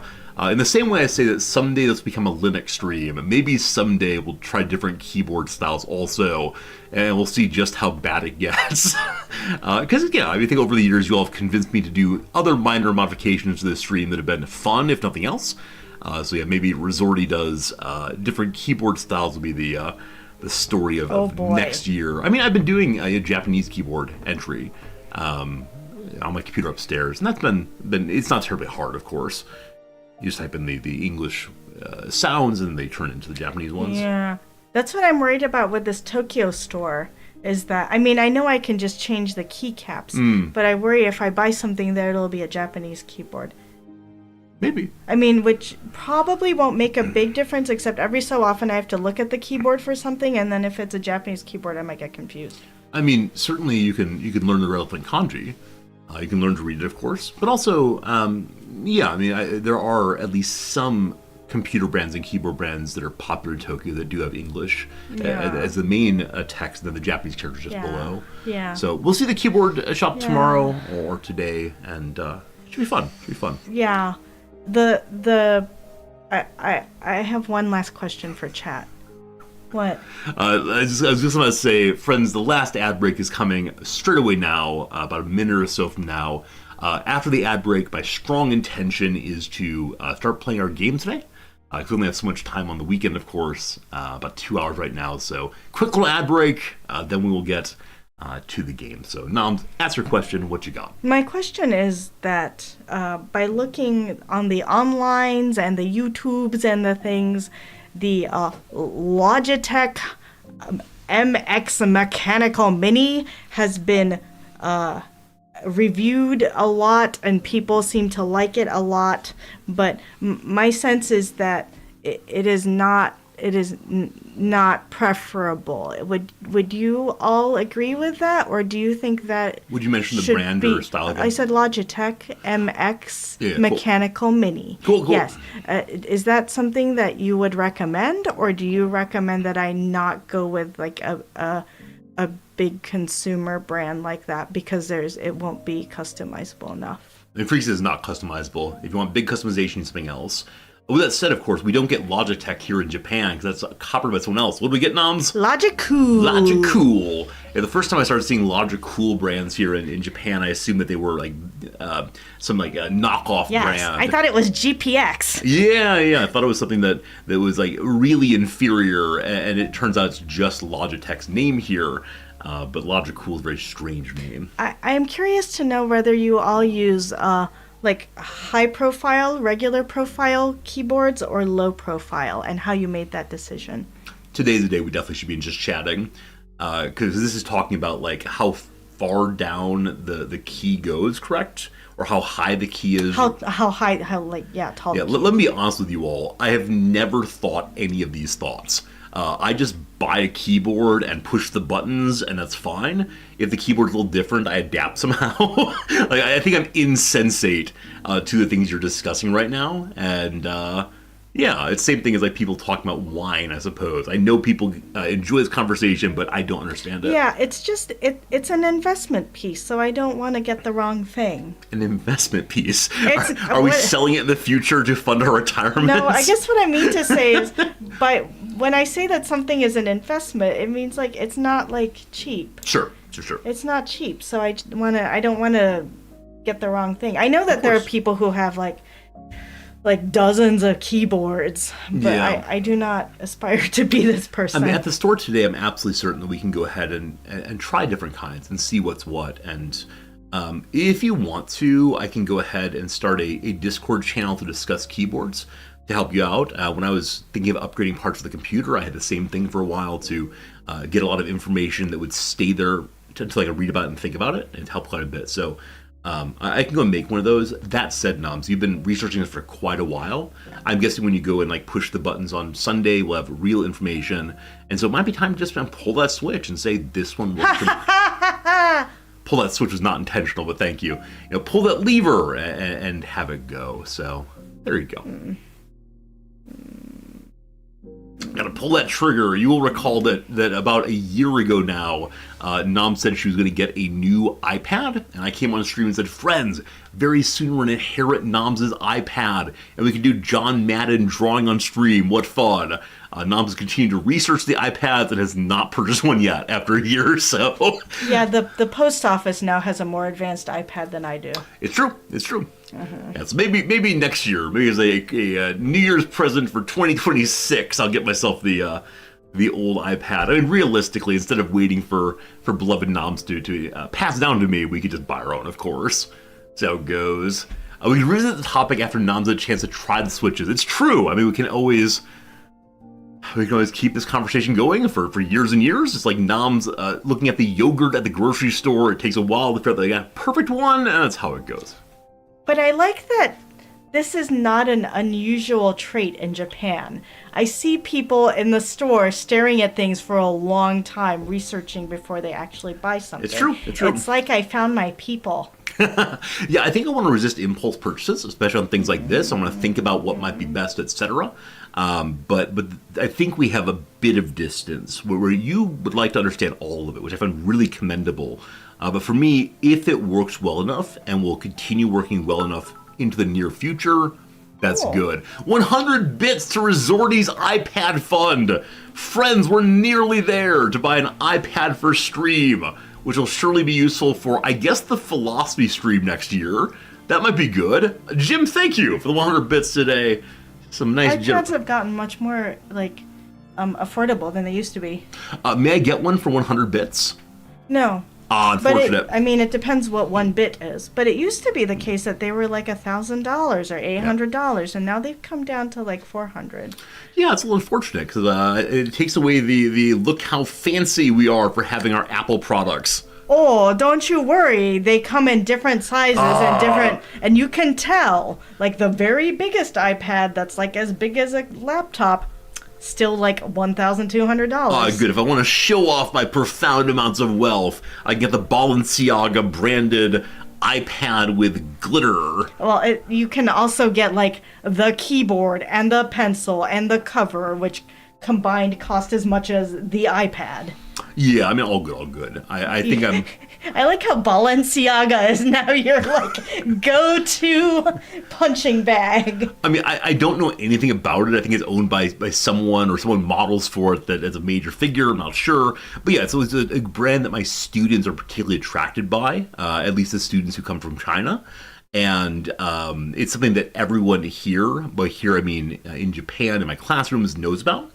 Where if I go to the old school ones like Louis Vuitton, I think they think of those as less attractive to themselves. Really? I think so. Wow. What is I've seen some of our students with like Louis Vuitton bags. But I think the other thing is because you are willing to put up with more than I am. That's why I'm much more like when I buy, I try to research everything because it will bother me. Things will bother me, and I'll say, I wish I had looked into that. I wouldn't have run into this problem if I had done more research. Whereas you won't even notice. Yeah, the good enough is good enough. Like, if the keyboard had spikes coming out of it and, like, made my fingers bleed every time I used it, that's not good. Oh, I thought you meant, like, Dune spice coming out of it. No, not spice. Spikes, rather. Spikes. Oh. And my finger bleed, like, that's bad. But so long as it remains working over a year plus, I'm good. You didn't even know what kind of switches were in yours. Yep. Yeah. I think it's interesting that pink is still big in Minnesota. What is pink? I think it's a Victoria's Secret line. I see. Pink branded, yeah. And it says pink on the butt of your sweatpants. Oh, for a while there, our students had a tremendous number of words on their rear ends, things like lust or juicy. Oh yeah, juicy, yeah. It's very strange. I mean, I don't understand these things. I'm confused by them, but I appreciate it anyway. Oh, look, 100 more bits. Absolutely. Thank you, Grubzilla, for the iPad Fund bits. Very kind of you. And thank you. It's good seeing you today, Grubzilla. 200 bits already for the iPad Fund. There is no iPad Fund. This is a bit, I swear. All right, Noms, we've made it to the other side of the ad break. I've been live now for an hour and 38 minutes. I'm enjoying the heck of talking with you today. Some good energy on stream. It's lovely to spend time with you as always. And any more topics to discuss, or shall we instead move along? Just can't stop till I make it to normal. 1 bit. Grubzilla, thank you for 1 bit. I appreciate that. This is a bit. I would indeed. like to be a 2-bit person. If you want to, you can now spend 2 cents. Oh my goodness, 100 bits! Wow. See, this is what I need to do. I need to say the money goes concretely to thing X, and then it comes spilling in. Unnamed comment. Thank you for 100 bits. Now going to the let's see here. Buy Resorty some makeup fun. That's what I need to do. I was thinking maybe you needed some pink sweatpants. Sweatpants that say they're not pink. They just sweatpants that say pink. Yeah, I mean, it's important to me that we keep open the question of what I'm wearing on the bottom half so people can imagine anything they want to. It's part of the fun of being a streamer. Does one have legs? Does one have body parts? Hard to say. Fascination! Thank you for the Prime sub. I appreciate it. And yes, indeed, so exciting. The hype train has begun. I still have no on-screen hype train thing. I know how to make one now, but I haven't taken the time to do so. But friends, thank you for your profound generosity. The Twitch thing says a lot of generosity has come in. Why not more? Why not more? If you give money during the hype train, whether bits or subscriptions or gift subs, you get some special emotes, and also line goes up. Line goes up, apparently. You got special emotes? Special emotes. Did the hype train actually fire? It's actually not in my chat. Well, maybe no hype train, which is fine. Some streamers really go in for it and change their scene and begin dancing wildly and give me money, yum, yum, yum, I like money, and like really build up the intensity. But for me, it's something I don't actually like having on, because anything where I say implicitly or explicitly, give me money, I feel gross about. But you just said give me money a lot. Well, that was pretending to be someone else. You didn't have air quotes on it, so I didn't know. Well, I was throwing my arms in the air like I don't care. Maybe the air quotes are above the level of the camera. It's possible. That's the case. I like to think that maybe you're wearing cat's pajamas bottoms. Ha ha ha! Looking forward to see the crossword, says Kipitlov. I apologize. The crossword time has been consumed. Frozen tomato. Thank you for the 100 bits. And just like that, the hype train is incoming, apparently. I don't know how it works. Frozen tomato, thank you for the bits, indeed. What's up? Freak said hype trains do nothing for the viewer if the streamer does nothing. It's true. I'm not a very hype person. Do you all want me to try to figure out something to do with the hype train? Like, I worry that the moment I say, the hype train has begun! Woo! Give me money! I need money! There is money in your pockets! Your pockets! Go to my pocket! There was a little thing that happened. You missed it. The hype train begun! HPG, thank you for the generosity! I appreciate it! Oh no! I don't know what's happening. This is very confusing. Resorty has left the premises, and I'm left here by myself. I was not aware that this is what is something has happened. Keep Poltov subscribed with Prime. Oh, thank you. Oh, and then there's gifting, there's subscriptions, exciting things are happening. Nums, where did you hide the thing? What am I hiding? The green thing. What green? Hiding from the cat sitter. Where'd you hide it? Oh, it's in the second drawer and under my desk. Okay, thank you. Oh, some streamers say don't give me, stop giving me, but if they, oh gosh, there's confetti. Can you all see the confetti? Oh boy! Woo! Oh boy! It's hype train time. Here's my wallet. Oh no, my wallet is empty. Give me money. Woo! Coins. That's so loud. Oh boy, it's money time! Wouldn't you like to give us money? Oh, don't give us money! You shouldn't do this! What are you doing, chat? This is amazing! Oh, this is so loud. Oh boy. Triskel Kid, thank you so much for gifting a sub to Only Bedlam. Only Bedlam, please enjoy your new emotes. Axis, thank you for gifting a tier 1 sub to Ain't It Man. Thank you, Ain't It Man, enjoy your subs.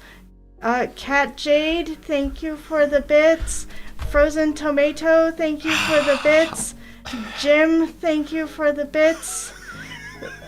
The Civilian, thank you for your tier 1 sub. Guy Abitas 1, please so much enjoy hype. your new emotes and your subscription. Mike, thank you for your subscription. You are on a 27th month. That's a unnamed comment. Thank you for your bits. Gruon, thank you for gifting a sub to Havoc Otter. Havoc, please enjoy your new subscriptions. Matt Jade, thank you for more bits. That's so much bits. Lots of bits, lots of generosity. The train continues. Level 3 at 54%. Unlock a random emote. If you contribute now, it's good you're good. We appreciate it. Someone made a joke a moment ago that we could say it's raining yen. Noms is sitting on the floor. She's exhausted from your generosity. Make her even more exhausted. Every bit you give, every gift sub, she gets tighter and tighter. It helps her to sleep well. It's helped her to feel better about herself. It's great. Give me money. Why are you throwing? Now there are now $20 you've thrown on the floor that I've collected. What do you mean $20? We have no money in the house. Oh, Fritz is gonna starve. Do you want to have the guilt of a cat starving on your hands? Oh man, remember earlier we had a charity stream from Medicine Sans Frontier? You said doctors matter. That's important. Yay, doctors. It sounds like you gotta find a way to make sure the cat doesn't starve also. With your contribution today, a cat cat stays alive. This is the worst I've ever felt on stream. Except for that time recently I said we should do something in class, and you all said absolutely no. But thank you for the kindness. This is all very much. I need the bit seed, yeah, because if anyone comes in and it's like, wait, this guy is talking this way, unfollow, unsubscribe, go away. I swear it's a bit. Also, apparently Cat Fritz has come down to see what we're up to here. But thank you for being here. Thank you for the generosity. I didn't read it all. It keeps coming in. Thank you for being very generous. You've never purchased bit before today. Well, thank you for buying into the bit here. What a bunch of silliness. You all are absolutely lovely people, and thank you for your kindness, one and all.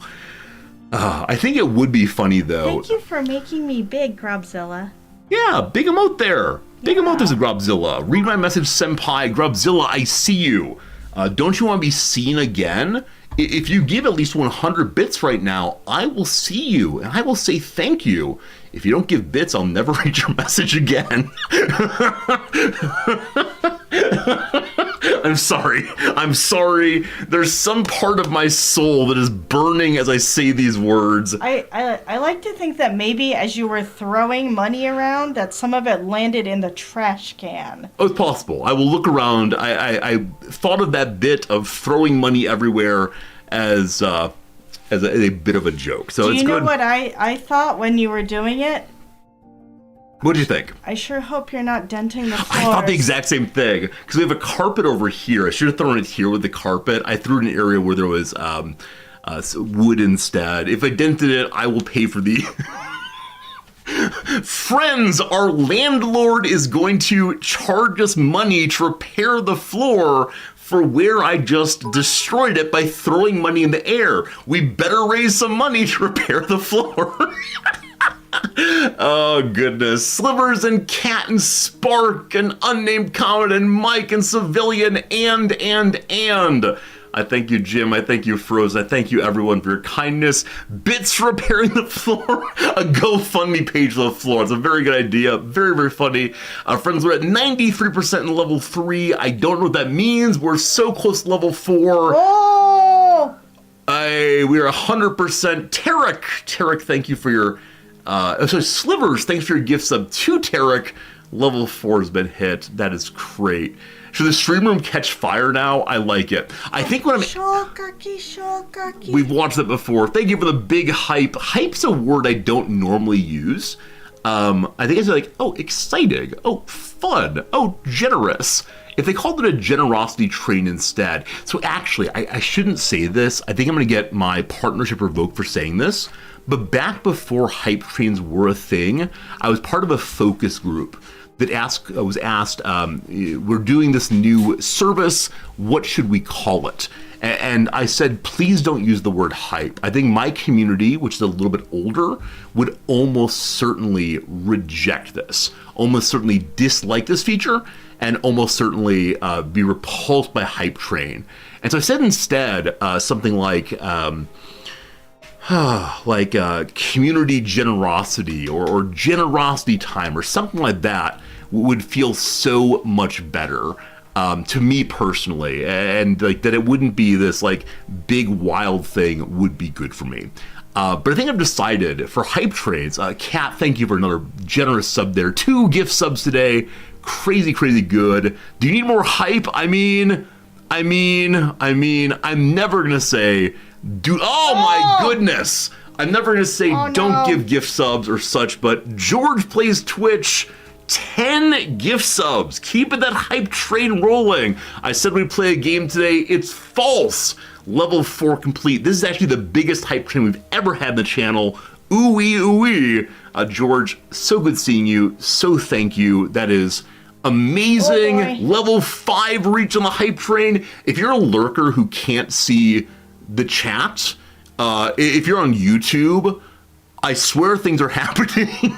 Civilian, buddy. Thank you all for the generosity. My goodness. CS Prof with 10 gift subs also. Oh my goodness. This is poggers. This is No, Poggers this is indeed. Poggers. Oh my goodness. Smells like strawberries.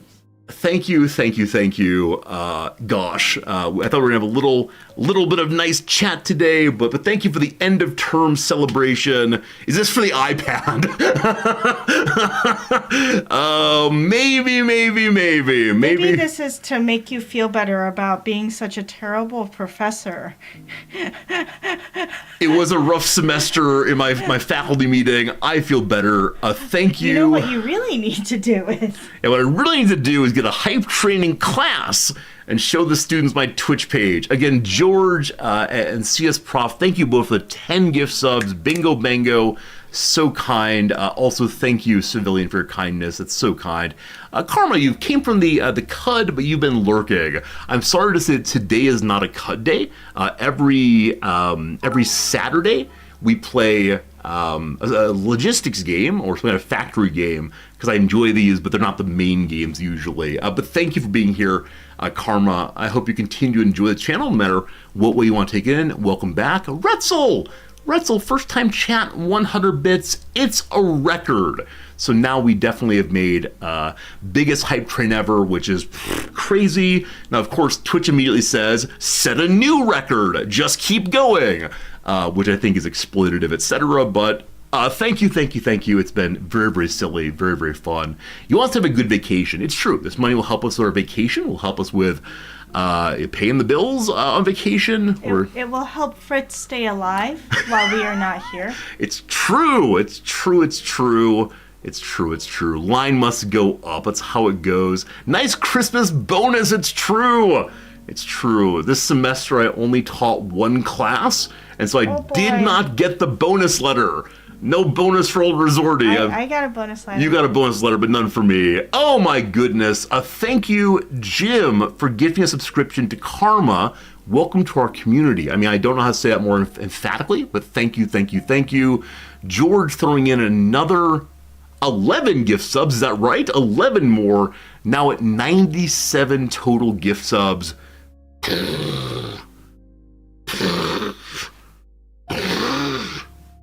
Man. Fritz was here for just a little. Oh, yeah. Oh, first I would know Fritz. Possibly. I was gonna say Fritz was here for a hot second, but then as soon as I noticed him, he decided he needed to run away. So I almost got you a Fritz chat. We could have lifted him up, and you could have seen him. Yeah, I mean, I can use treats to get him here. Pepper, thank you for the kindness. Thank you for the 5 gift subs. I mean, what can I say anymore? My hair is wild because I'm feeling wild. Thank you for the Saturday stream generosity, the Friday night stream. I was talking with a viewer this morning, and he said, man, you're such a great community. People who are friendly and smart and welcoming. And I mean, I agree. I absolutely agree. And independently of generosity financially, you're very generous with spirit for me. Every day, I've said to Nam before that this part of the stream, or this part of my life, spending time with you all 6 days a week, helps keep me on track. Even if I don't have my... even if I don't have my teaching or other scheduled during the summer and the winter, spending time with you all every day really helps. So thank you. This is not a bit. This is me just saying, like, hey, streaming matters to me. Hey, y'all are awesome. Contributing financially, getting that hype train up to level 7 or level 6, I don't know how it works, is insanely generous. And means a lot through and through. Thank you for the big emote, Tonto. Kat, thank you. I'm so glad I'm part of this weird, educational, and lovely community. It is a very strange community we got here. It is one that I like very much, and I do not understand how it came to be, other than just years of playing random games and random people saying, "Hey, let's hang out." So, thanks, team. Your generosity towards charity, towards me, towards the world has inspired me to keep on doing this. I guess because you all helped me raise enough money to fix the floor that I broke while throwing money, I will stream for at least one more day, right? Occasionally streamers have this goal for the day, must get 10 gift subs. We filled it up today. I will stream again. Oh, I said tomorrow. That's false. That's very, very false. I will stream instead in a week's time. All this generosity, and I'm going away tomorrow. Yeah, it's true. It's true. It's true. Awkward. Yeah. Well, They want their money back. will I come back? I don't know. Maharo, good seeing you. You're just gonna take the money and run? You're a happily retired Oh. history professor. Maharo, I had no idea that was your life. Awesome to have you in our community. We have so many teachers here, so many professors here, and thank you for being part of the community. Civilian, I met you when you were here in Tokyo. I almost sent you an email the other day saying, hey, come back again soon. I enjoyed that. But I'll say right now, Civilian, thank you for the 5 gift subs. And it was so nice to meet you when you were in Tokyo. I felt very nervous, but it was wonderful. As I said earlier today, I've so much enjoyed the one-on-one conversations with some of you all recently that I'm going to start doing a giveaway. Once a month, we'll have a random drawing of any subscriber who wants to have a one-on-one conversation with me, 30 minutes or so. As a way of giving back a little bit more. So, yeah. What happens if they're like, no thanks? Well, what I said is people have to sign up for it if they want to. So it'll not just be all subscribers, but instead all subscribers who would like What if to. no one signs up? I came up with this idea this morning, and Nam's already saying, here's how it's going to fail. So be opt-in number 1. And I can guarantee that if no one else wants to talk to me, one of the mods, to keep me in a good mood, will give up time to encourage me. They'll just keep putting their names in just to placate you. Oh my goodness. Restless Cat, another person I talked to recently. Thanks for your message recently, Restless. Restless, thank you for the 10 gift subs. This is insanity. This is crazy. Russell, I appreciate your generosity. And yeah, we're out of words. We're feeling very emotional. Going from this to the pure logic that is my Satisfactory playthrough is going to be a strange change. But Restless, your generosity is so appreciated. All of your generosity, again, not just financially, but just showing up, hanging out with me, spending time of your life with my New York life. City. What do you mean you like New York City? Civilian said we can go to New York City. Oh, I see. I managed to skip a message in chat. I'm feeling emotional and can't read, etc. And I'm like, New York City? I like New York City. Didn't the last big hype train happen when Nam was here? I don't remember, honestly. Really? But yeah, Noms, maybe you are the true key to the generosity. So maybe we'll have to... once a day, Noms comes in and says, money, money, money. This might kill the hype train, but whenever I see Grobzilla's name, I always think of Josh Groban. That's lovely. Maybe Grobzilla actually is Josh Groban. What? If so, I want you to come on stream and sing with me. We'll do a duet for sure. But thank you all. And I'm looking forward to trying to set up a one-on-one conversation with subscribers, a giveaway, because yeah, I think it's good for the community and good for me. As I said to a couple people this week, I love knowing that you all are, of course, more than just names, more than just text and channel. I love learning about your stories to a degree, and yeah, it is cool. Now, I'm not saying you're obliged to talk with me one-on-one at all. Just if you want to, I want to also, and it'd be a fun way to build the community some more, etc., etc. Yeah, also that New Year's card thing, last day of signing up for it. If you want to get a New Year's card, awesome. Oh, Noms. Oh, Noms. Josh Groban is old and grumpy. Josh Groban. Yeah, Oh, is he an actor? Yeah, Josh Groban. You know, Oh, I thought... Grobzilla says that Grobzilla is not Josh Groban because Grobzilla is old and grumpy. I said, I think Josh Groban is old and grumpy. I wasn't thinking of Josh Groban. I was thinking of the fellow who originated the role of I don't remember his name now, Pierre, actually, in Pierre, Natasha, and the Great Meteor, etc. The fellow who sings beautifully, starting very young, is in the Muppet movie. Who is this person? That's him. That is Josh Groban. Noms is smiling delightedly. Josh Groban is a singer. Okay, we're good. But Noms, you're saying that Josh Groban is very cranky, mean. He's an actor, you said. Am I confused? I was making a joke. I was like, maybe Josh Groban is old. He's older than when he first became famous, and maybe he is grumpy. I think, like, he has this image as like, hello, I'm a sophisticated singer. But I'm like, I'm sure he's a grumpy guy.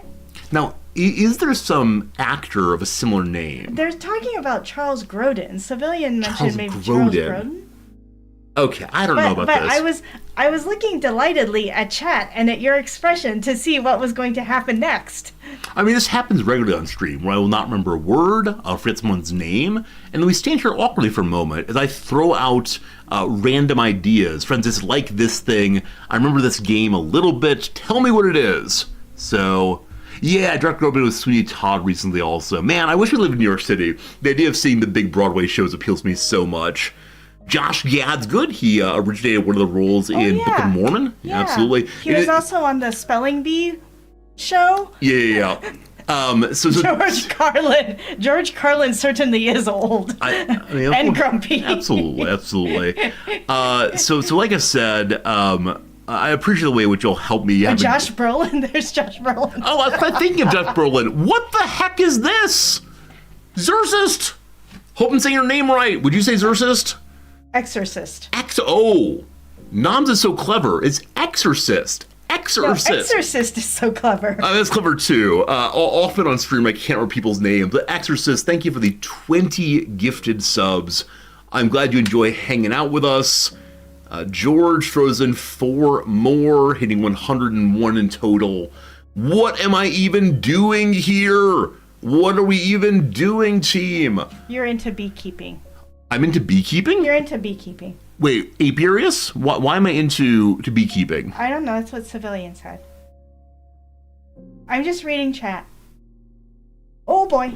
Nope, I give up. Oh, team. Geezer Druid, 20 gift subs also. I'm out. Oh, Jason Statham. I got nothing left. Is into beekeeping.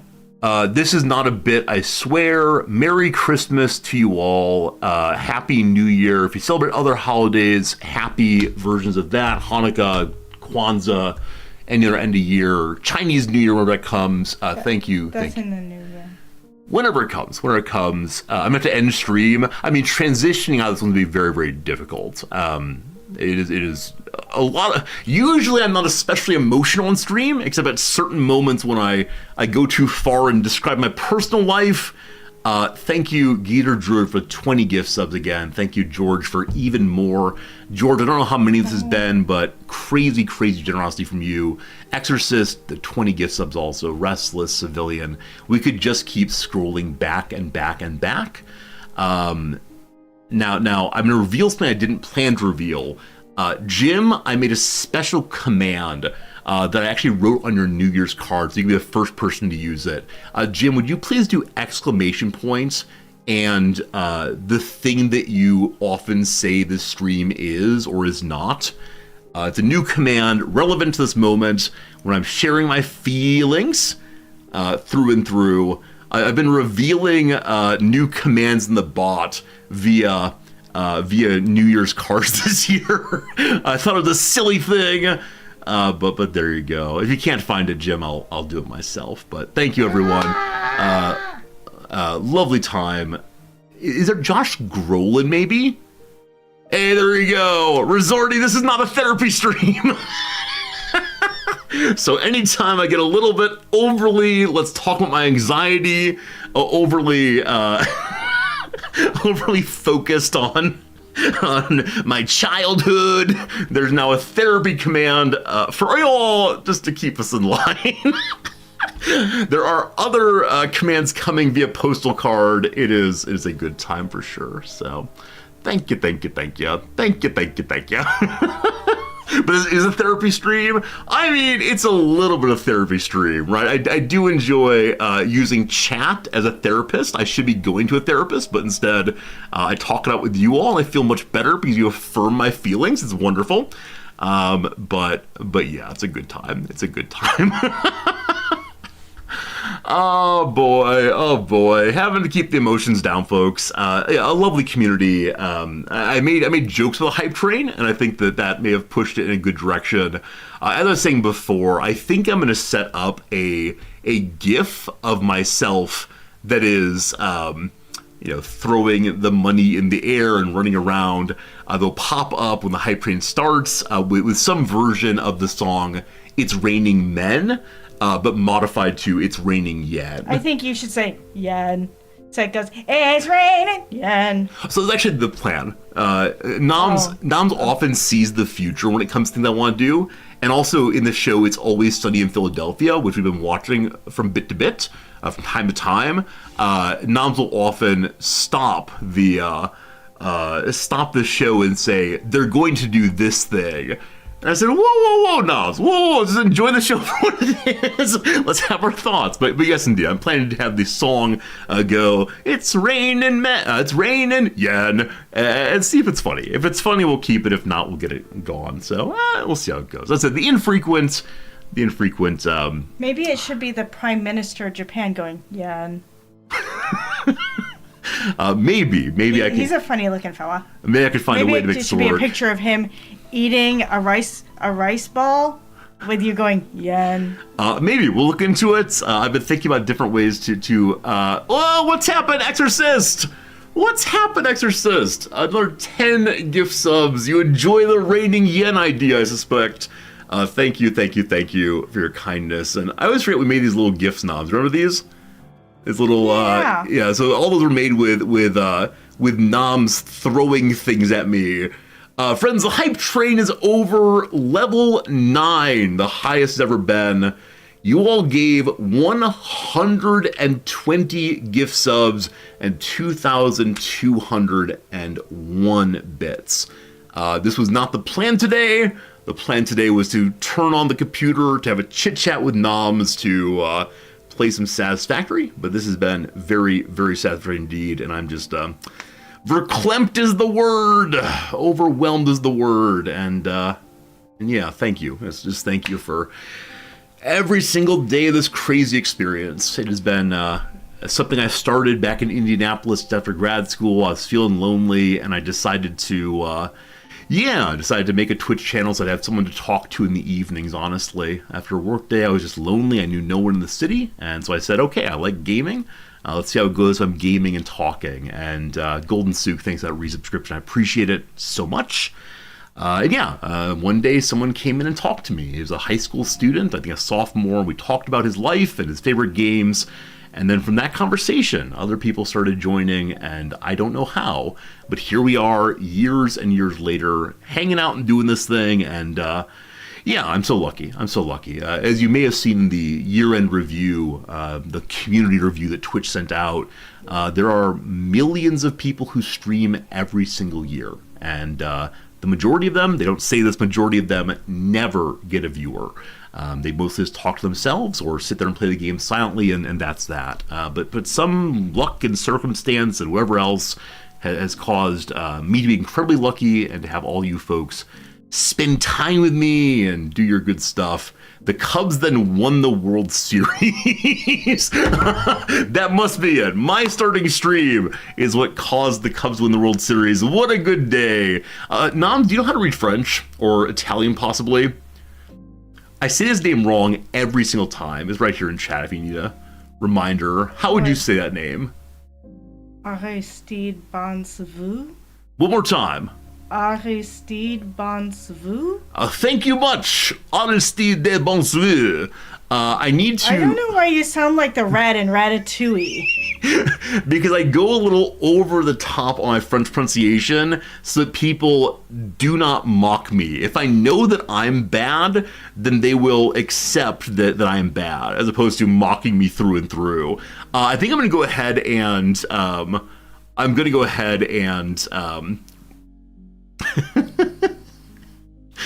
record you saying that, and so when I don't know if it's right. Doesn't matter. It's better than what I do, and so I'm gonna record that. And anytime that person resubscribed or talks in chat, and then push the button, and the name will be said correctly for sure. George, does you want to remind us what we achieved this year? Almost $8,000 for saving lives. Yeah, the craziness we had with the MSF, Doctor Without Border stream, $7,800 plus raised. Some of you are still contributing to that off stream. I love it so much, and thank you. I can call you just Eris. Is Eris okay? Aris? I don't know, whichever way, but Aristide Bonts. Aristide is apparently a footballer. That's cool. I should learn more about that footballer, and that will help me with name saying. But yeah, it's been a crazy year. After the vacation, I'm planning to do a year-end stream that talks about the highs, the lows, and the in-betweens. Unfortunately, this year, Twitch did not send out to streamers all of the games they played that year. Last year they did so, and it was so fun talking through every single game and saying about some of them, wait, did I play that? What game was that? And so this year I'm not going to do all those, but stealing a bit from a friend of the channel, Cringer, I will do like the top games, the bottom games, and tell you all a little behind the scenes of... the bottom games. The bottom games? What? I don't know, it just sounds like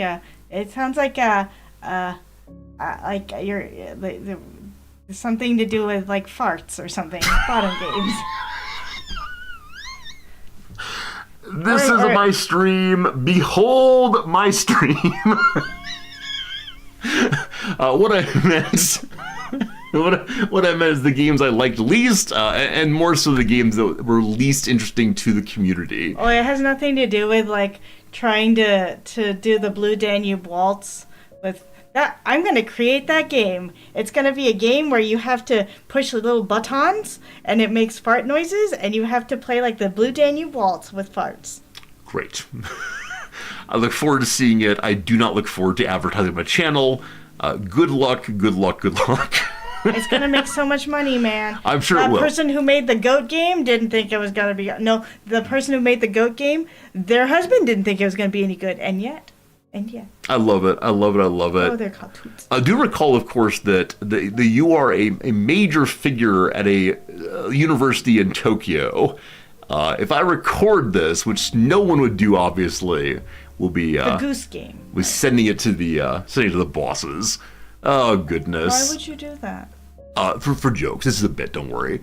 Trombone champ. Yeah, a couple years back. This is why only part of my head is exposed. It's not really you. It's obviously you can't tell. It's somebody else. It's a floating hoodie. It's some other Japanese woman in Tokyo. As I said before, the first time I went out to a busy place with Trombone Champ. There's a game called Trombone Champ. The big meme game. We can discuss it in a moment. I was like, I like that name. It's real. Yeah.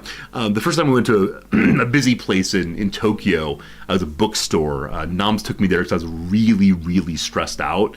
And like, I don't know where I fit in Japan. Everything is different, and I'm just confused. Noms took me to a bookstore with English language books to help me settle down. It was a perfect choice. I went our separate ways. I went and looked at philosophy. Noms checked out whatever she was checking out. I did literature and this and that throughout the store. And then it was time to go find Noms. And I turned and I realized my normal way of finding Noms would not work here. Because you're racist. Because I'm racist, right? My initial moment, I always do, back in the US, is short Asian woman. Bing, there she is, no problem. But I turned and I saw, I don't know, 10 short Asian women. And I went, oh God. It's very confusing suddenly. Luckily, I remember what clothes you're wearing. Now, of course, I recognize you by face and body type and so on. But in a bookstore, people are often turned away. And so I didn't quite know what to do to make sure I found you. But yeah. It was a strange moment in my life. I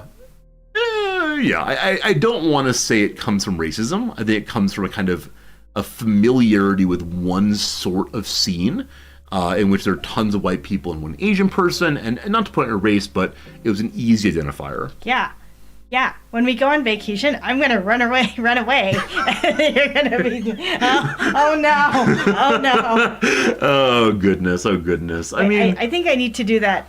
I think we need to go to vacation in Korea, and then I'll run away. I appreciate you. I mean, that's sad. We're in the U.S., and there are lots of big white guys looking away from you. Do you have a moment of like, okay, I must identify, I must call my real name, identify Jan Resorti by some measure other than big white guy? Because here it's mostly this big white guy. If the answer is no, that's fine. I was raised in the States, which means that I generally have the same mechanisms to recognize people that you do. Fair enough. No,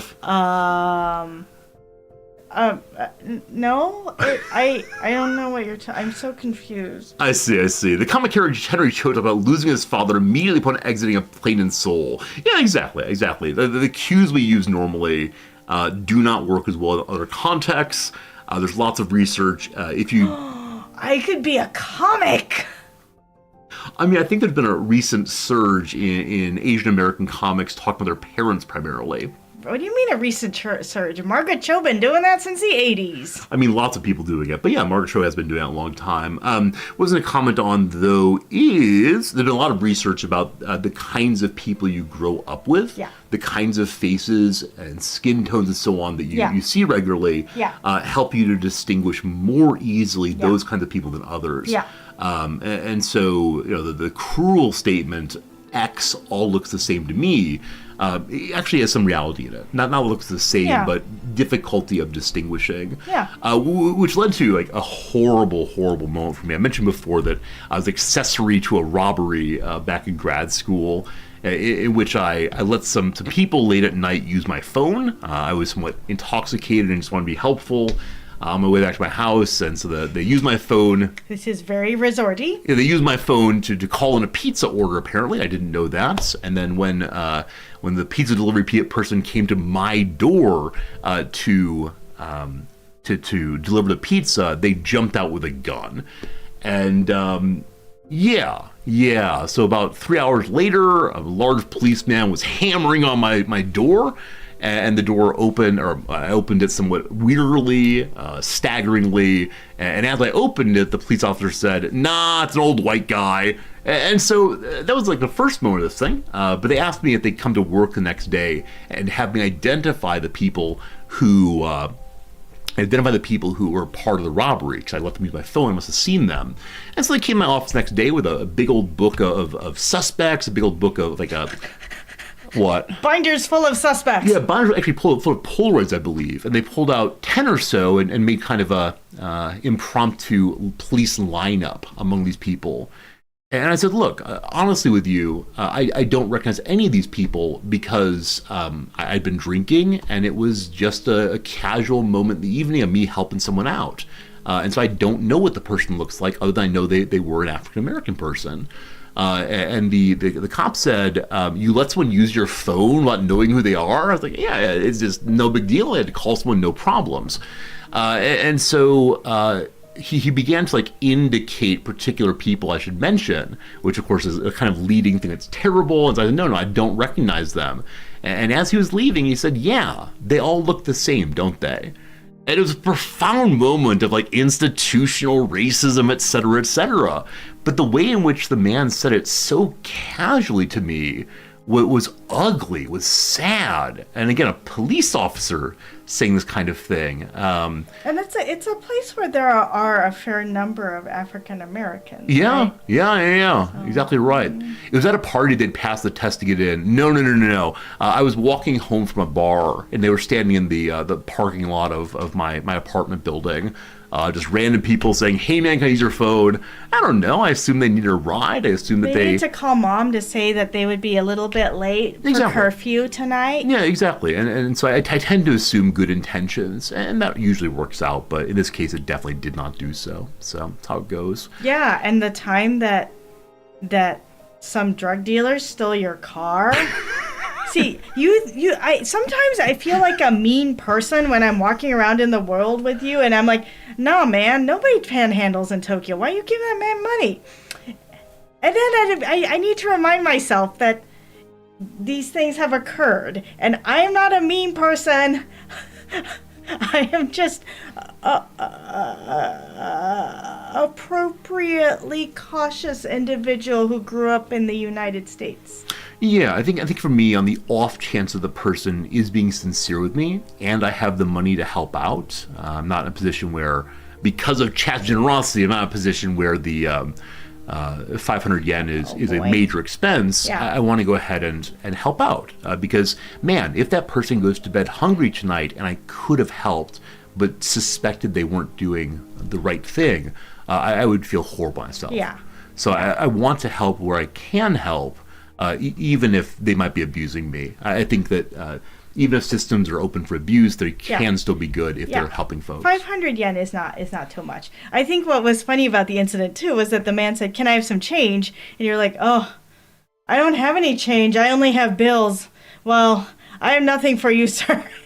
And that was actually your line of thought. Some people say or think that as a way to get out of giving people money, but you actually just were thinking very, very literally. I mean, the problem was the only bills I had were the mons, which are 10,000 yen, used to be $100. Yeah. It's the largest piece of currency that's printed here in Japan. It's a Benjamin. Yeah, and so I felt strange about giving that much. Yeah. I could have said, if you give me 10 minutes, I can go buy something and break this bill. Yeah. But that was a day when the trains were not running. Yeah. And there was an absolute panic about how do we get home. We were looking for our There bus. were long lines. Yeah, this was at one of the major hub train stations of Japan. Shibuya. Yeah, and so that the major train was not running was a huge issue, and so we were kind of scattered. But yeah, I mean, I think looking at it objectively, I should have said, let's go ahead and take a moment for me to break this bill and then give you some money, because the guy could have really needed food, and I don't want to ignore that. Yeah. Nams at that moment was thinking, we are in the tourist center of Tokyo. The man approached not me, but the big white dude. Yeah. As I said, I'm comfortable with being scammed to a certain amount if there's a possibility of having helped. And this might be a dispositional thing. It might be a philosophical position. I'm not sure which one, but it is something that's important to me to think about at least. I don't know. Resorties a rube. I mean, you're not wrong. I had a friend in grad school who would trot that one out.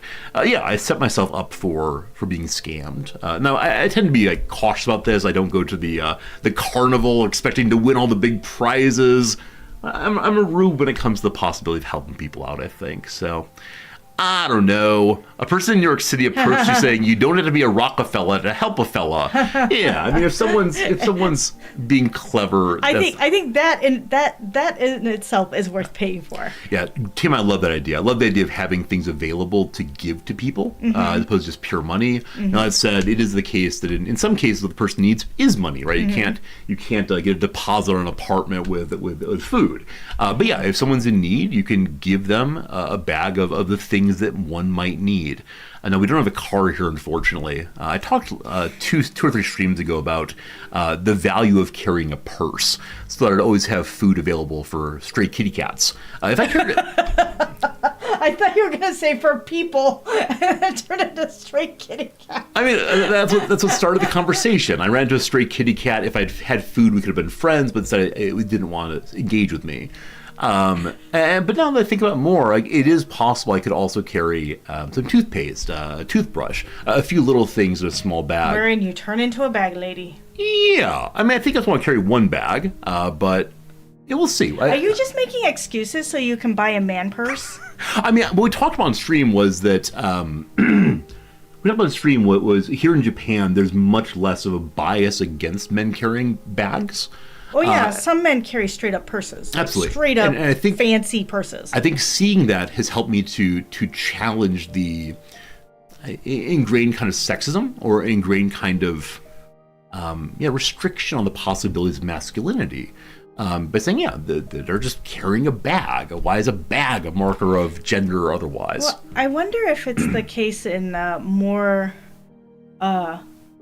public transit heavy cities around the world, because I think the reason a lot of people carry a bag is because you don't have a car to put your stuff in. Yeah. And so you have to carry a bag around with you. K cars can be quite cheap. It is true. There are cars here in Japan that are inexpensive. That said, the government tax system is such that you pay a big amount of money simply for having a car every year.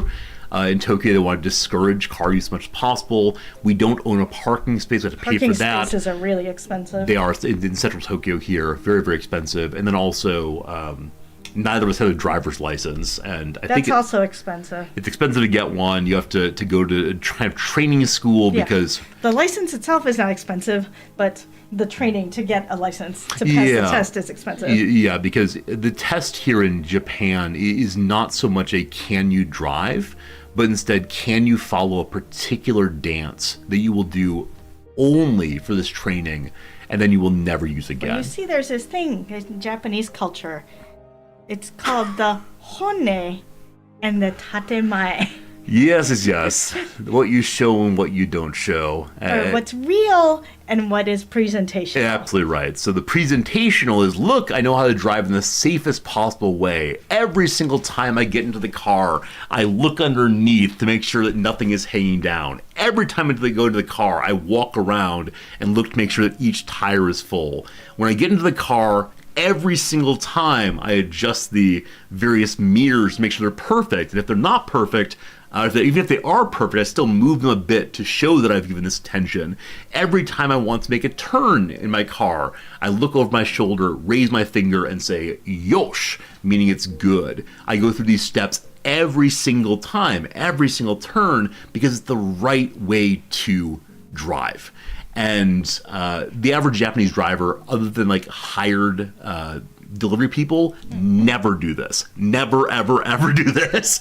But for the sake of they are watching television while they drive. Absolutely. On their little phones or on the cars. They have now televisions in there. But for the sake of getting a license, you have to do the dance exactly right. Wasn't there some game back in, it was some police game where one of the first things you do is get into your police car, but if you do not inspect your police car first, it explodes when you first get in. What? It's Sierra's Police Quest, thank Wow. you. Yeah, and I remember like playing the game and like, yeah, I'm a policeman, let's get in the police car. And having the immediate death felt so very bad. It was a moment of, this is not a game, this is a puzzle. This is not a game, this is an act of cruelty.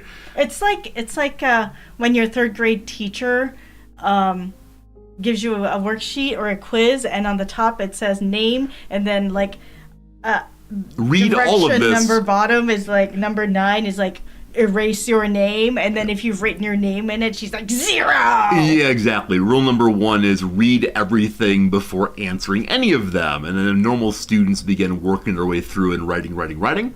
Normally average here, and some students were very good at being obedient, make it to the end of the message. Number 10 is don't do any of these things. Instead, only go to the top and erase your name or otherwise. And some of the things that are listed will not just be like answer this math problem, but instead stand on your chair and cluck like a chicken. And this lesson, more than anything else, I believe, is to teach obedience. And there's a long story there, and I hate it because the public shaming of those who are not obedient. So, yeah, I think in the same. That's a great idea. Why is that a great idea? Aw. I love that. Kidding. Yeah, I mean, in the same way, I think that occasionally instructors who are bullies, frankly, will ask a question that's formed in such a way that the average response makes a person look foolish. Ha, got you. I hate teaching by trick questions. I wish people wouldn't do it ever. But it does happen a lot. For example, when people in chat say, hey, Resorty, what country has the longest border with France? And I say, I don't know, Germany, maybe Spain. And people go, ha, it's Brazil, you fool. Well, I was thinking when you tell chat, hey, we're going to play a game today. And then here they are, still waiting. And you say, oh, just after these ads, I swear we will play a game. Yeah. And so they're waiting and waiting. They look at the directory and they say, okay, Satisfactory. I'm here for Satisfactory. Okay, so just in another minute, Satisfactory. Okay, I will wait. Okay, I will wait for Satisfactory. Yeah, it's a strange thing. I really meant it. Right? I really meant it that after the ad break, we would go away because it's a good time. We had a good time chatting for a while, and now it's the case that it's time to go and play video games. What's up? I like the idea. Jim said most of the time we fall asleep. I like the idea of people being okay. Says. No, I mean I absolutely know it's the case that. 1 second, friends. An ad break is coming in 30 seconds. We've been live now for 2 hours and 30 minutes. We should have been in the Just Chatting stream the whole time, but here we are. We will get to gaming soon. I promise. Etc. But yeah, I know lots of people fall asleep each day. I don't mind it at all. That people. I like no. It's more that they're waiting for Satisfactory and they're supposed to fall asleep waiting for Satisfactory. Yeah. It's the case that people. I mean, I'm fine. At one point, I worried that was boring and people would fall asleep, but no, it's instead people are comfortable, and that's beautiful. And yeah, indeed, some people are up really late. The Europeans who make it through the stream are absolutely heroes, and I do worry for their health, but I'm so glad at the community of the people who are here, and it's really lovely. It's like when you stay up until midnight or get up at 4:30 a.m. to watch Wrexham. Absolutely. You are Wrexham to them. Absolutely. Hey, look at this. You're Ryan Reynolds. Ryan Reynolds, right here. Well, no, actually, you're Ryan Reynolds because you are the one whose name is on the lease here. Oh, I thought maybe I was Rob McElhenney. No. Because I'm short.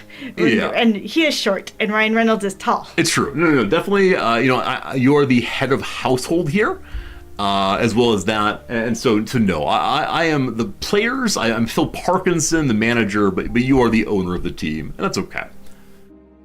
Are there more Riz watchers or Wrexham fans? Now that you've involved the other people. I was very confused. That's all right. Probably there are more Wrexham fans than Riz watchers. But man, over the course of the years, we have, 18,000 some followers. I expect a lot of them are people who have fallen to the wayside, people falling on raids, etc. But it is absolutely nutso to me to realize that 18,000 plus people have at some point said, okay, I'll push this button. It's not a huge amount of engagement, but it's still a sign that something positive is happening here. And that's pretty darn cool. I did once push the button to follow that man who was streaming from his long haul truck. You did. Then I think he was. I don't know, he said some things I was like, oh, that's questionable. So I unfollowed. And I once followed a man who drove a bicycle around New York City. That was interesting. These are the things we follow. Yeah, I've tried very, very hard to not look at the follow numbers and unfollow numbers. Yeah, every single day it's the case that someone says, okay, this is not for me. I thought they did this kind of stream. I thought I would be watching games. Oh, true. This person claims to be a strategy streamer, and yet they just play mini games. Yeah, I mean, thank you. It is the case that once a week or so, someone comes in and says, hey, why are you in this directory? Yesterday I saw you playing this game, but today, whatever.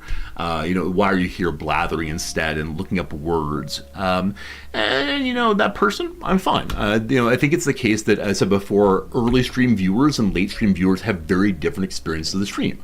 The people at the beginning get Professor Resorti talking about his anxiety. People who come in late get me just talking through strategy games usually. And so if someone comes in late, they might assume that it's always just playing the game. But not so much here. Not just to say. No. You're holding your hands over your mouth. I don't know what I mean. Other like a trumpet. Doo-doo! Would you like to hear the American National Anthem on trumpet? Someone asked earlier, will you do something before the National Anthem? Because, Noms comes in occasionally singing the National Anthem. I don't know why, just to remind us that we are an American stream after all. It's just so bombastic. It's so bombastic. It is a ridiculous song. All right, Noms, I'm running FK one more time. I find when I'm here solo... Again?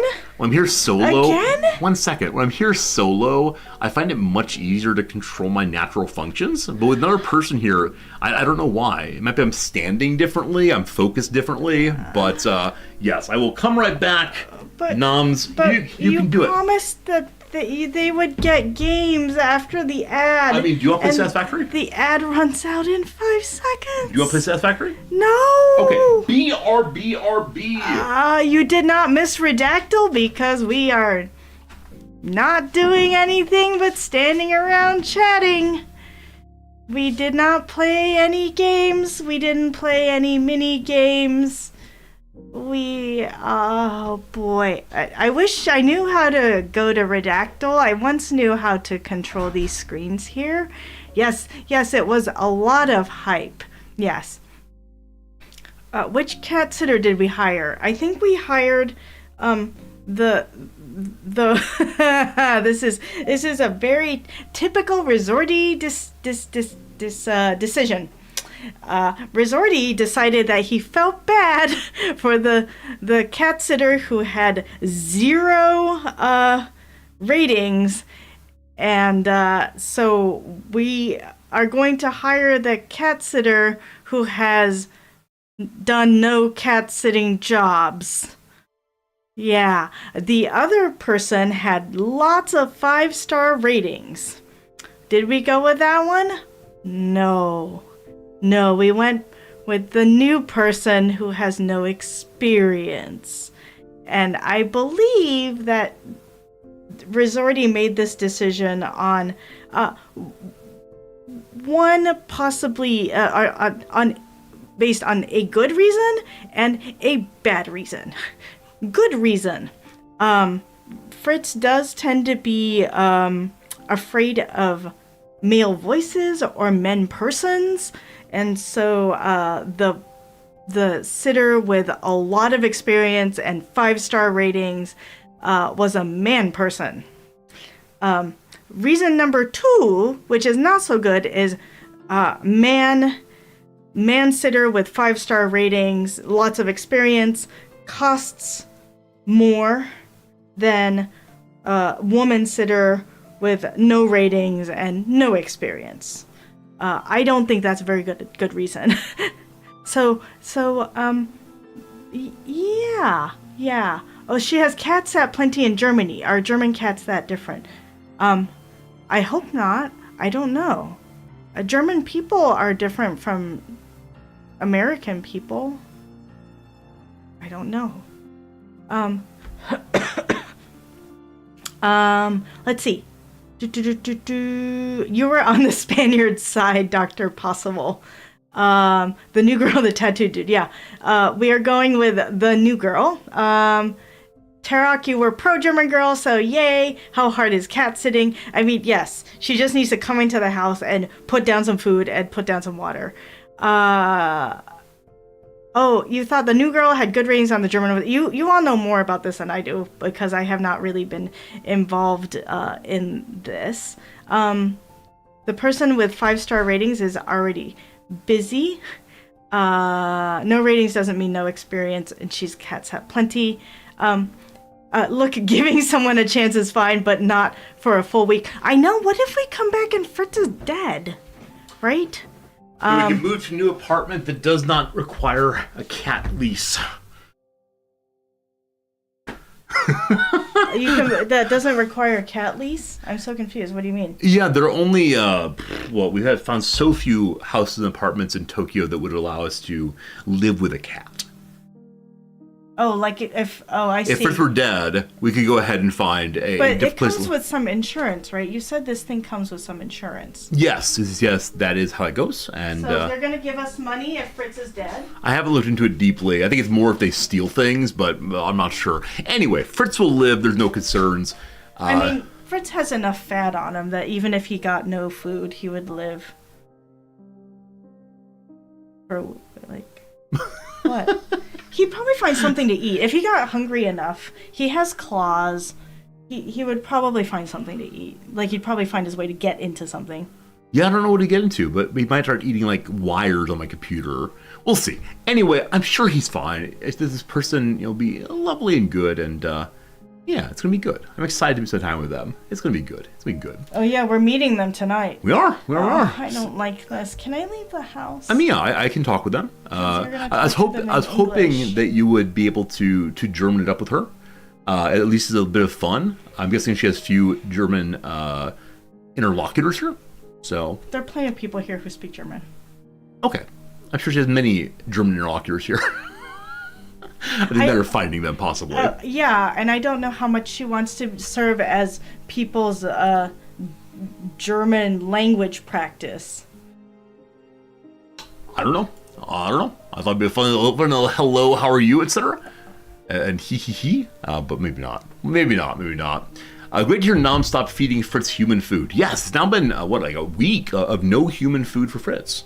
Noms, thank you for doing that. I think it's much better for our kitty cats than otherwise. And I think that it was a big shift for you, but you did it, and I thank you very much. It's not that big of a shift. I mean, okay. Not that big of a shift at all. Of course. Friends, I have pushed the button. Is the game pulling up? I may have changed something, unfortunately. Also, Noms is now blocked with a New York card thing. Sorry, Noms. Oh. There we go. I was going to say, or the other thing we could do is we could leave the stream on and the camera on the whole week, and you all can help us keep an eye on the cat sitter. Yeah, I think it's the case that Twitch allows 24/7 streams as long as something is happening. I've seen ones where people are sleeping. That is something. I'm not sure though. Good luck, mods. We can. I mean, it is something. If let's say the cat sitter forgets to lock our door, as happened to Farron Anthus, and then a bunch of people come in and rob us blind. That's something. It feels unlikely, but we can be ready for that for sure. Catting is a real directory? Just catting the directory is true. It's very hard to see Jan Fritz in here. Yeah, I mean, it's the question of will we need the cat sitter's consent? No. Japan is a single party state, so as long as one person involved in the recording is cool with it, that's fine. In this case, we are the resident, and so we can do anything we want to here. That said, I don't want to record without their consent, etc. So we're not recording, we're just streaming. Cool. All right, Noms, I love you. I love what we had today. It's too cold in this room. I have to leave. All right, Noms, you will leave because it's cold and you have important things to do. Yeah, my intention was to stream for another 45 minutes today. Is it cool if I go for another half hour or so? Yeah, I'm sure it's fine. Or are we wanting to go somewhere this afternoon? I don't know. Okay, do you need me to stop? No, it's Here, fine. I will mute.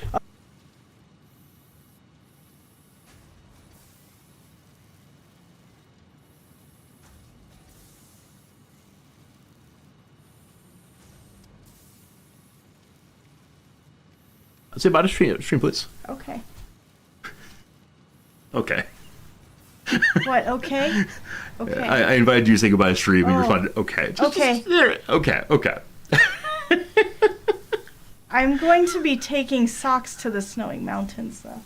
I have no socks on right. It's cold. Bye. Goodbye, Bye. Noms. We love you. We appreciate you. Thank you all. Take the light. People say sayonara, Noms. Bye. Bye. Oh, I found this shirt or this cardigan moiter so much.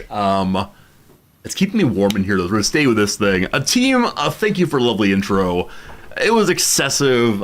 Fernandez occasionally says that the intro has gotten truly out of control. I think that's true today more than any other day.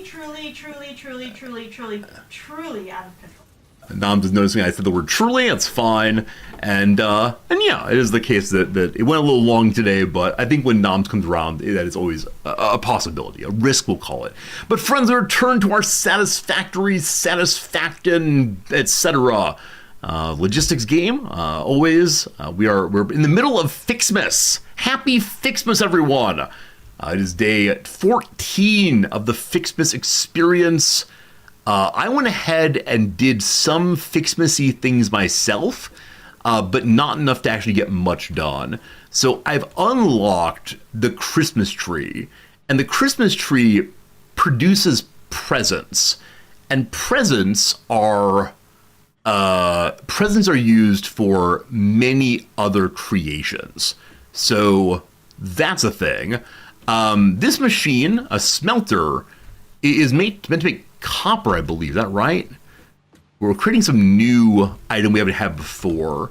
So I believe that copper plus a gift makes something important. Oh, also, friends, this morning I had a realization that if it's true, changes literally everything, and I'm amazed you didn't backseat me on this one. We'll get to that in a second. Eka, those are good commands. Would someone mind putting those commands, like exclamation point just chatting, into my chat notepad on Discord. I do want to add more fun commands to use in chat. It's a good time, etc. But good idea for a good meme command. So we unlock new Fixmas things.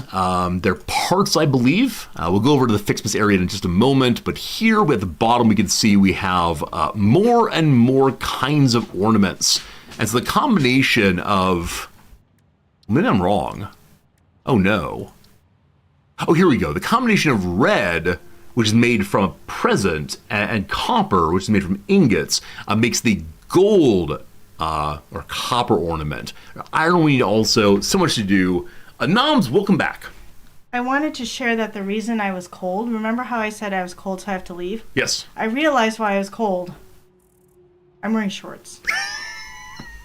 It's true. You're wearing shorts and the heater is not on in here. I knew the heater wasn't on. I'm like, that must be why I'm cold, because the heater's not on. Who doesn't have the heater on? But I'm wearing shorts. It's true. It's my fault.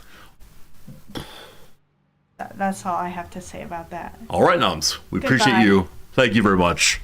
Have a good one. So we'll work on this thing because having the copper and iron ornaments are necessary in order to make the next level of the big Christmas tree. Does my audio have a little buzzy static sound? You might be hearing the sound of the machines working. The machines do hum along. Is anyone else hearing a buzzy sound on the stream right now? Like, audio issues are basically undetectable to me. So please let me know if that's the case. If I turn up the game sound, you might be able to hear more fully. But no one's mentioned an audio problem yet today. All the way up. All the way up. Yes, a bit.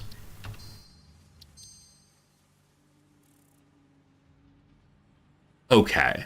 It's when the mic is active. I don't know how these things work. Little fuzziness. Was it here yesterday? Has it been here this week? Or is today the first day with it? Because I don't think I've changed anything. Maybe it's the gain. I don't know what that means. If it's been here like the whole week, cool. Oh boy. Do I have a fan in the background? No. No, I don't. I mean, the computer fan down below, it could be that, I guess. I can change, that's when I'm talking, though. Huh. Well, if you want a way to make a streamer feel weird, definitely mention a slight buzz. You can hear it if you turn me up a lot. Maybe the order of the input filters. Okay. I understand those words. I don't know how to fix it live, though. So, we may have to just go with it, unfortunately. I'm sorry, team, for less than great audio quality. I know for a lot of people, audio quality is the very top concern on a stream. And what I got is what I got, unfortunately. Okay. We're doing this. We're doing this. Hello, friends. Welcome to Not Playing Game Time. Did I get a Windows update yesterday? If I did, it's not been installed yet. That's the fact. Hey, thank you, Jack. Very kind of you. Time to be quiet here. Okay, one second. You keep talking for a moment. Okay, keep talking. Hello, Resorty. Good to see you. Welcome to Infinite Resortyville. Okay, keep talking. Hello, Resorty. Good to see you. Welcome to Infinite Resortyville. Okay, keep talking. Hello, Resorty. Good to see you. Welcome to Infinite Resortyville. Okay, keep talking. Okay, so in the very, very background there, I hear something. So in the very, very background there, I hear something. So in the very, very background there, I hear. Now there's too much. I can't hear anything anymore. But yes, for a very brief moment, I heard what I think you're talking about. But this is horrible. This whole Infinite Resorty is very upsetting. Look at me go! I'm turning into like some kind of Hindu goddess. Look at me go! I'm turning into like some kind of Hindu goddess. Look at me go! I'm turning into like some kind of Hindu goddess. All right. Good. Enough of that. Yeah, so I hear what you're talking about. I can imagine it possibly being the computer fan down below. There's a possibility there. But I need to potentially like put a wall between the computer down below and up here. Like, this is a fairly sensitive mic. But I don't know enough about anything to fix that. So, motoring shirt today, if you're watching me in small size. I mean, on my own screen here, let me get out of the way. On my own screen here, it doesn't seem especially moiry, but I do wonder if on smaller, less resolution, it is moiry for everyone. I just don't know. Oh God, why am I going down over and over again? Oh, I don't like this. Oh, I don't like this. Oh, I gotta come back up again. It's gonna be very, very weird. Whoop!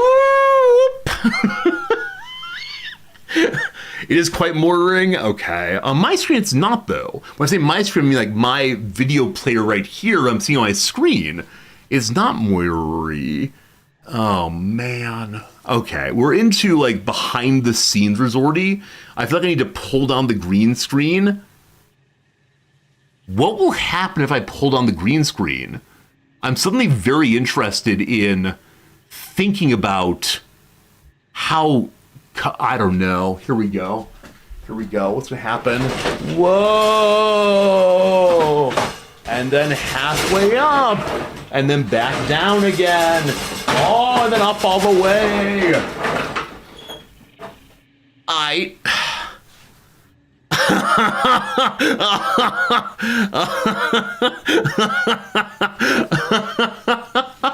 Oh, that's amazing.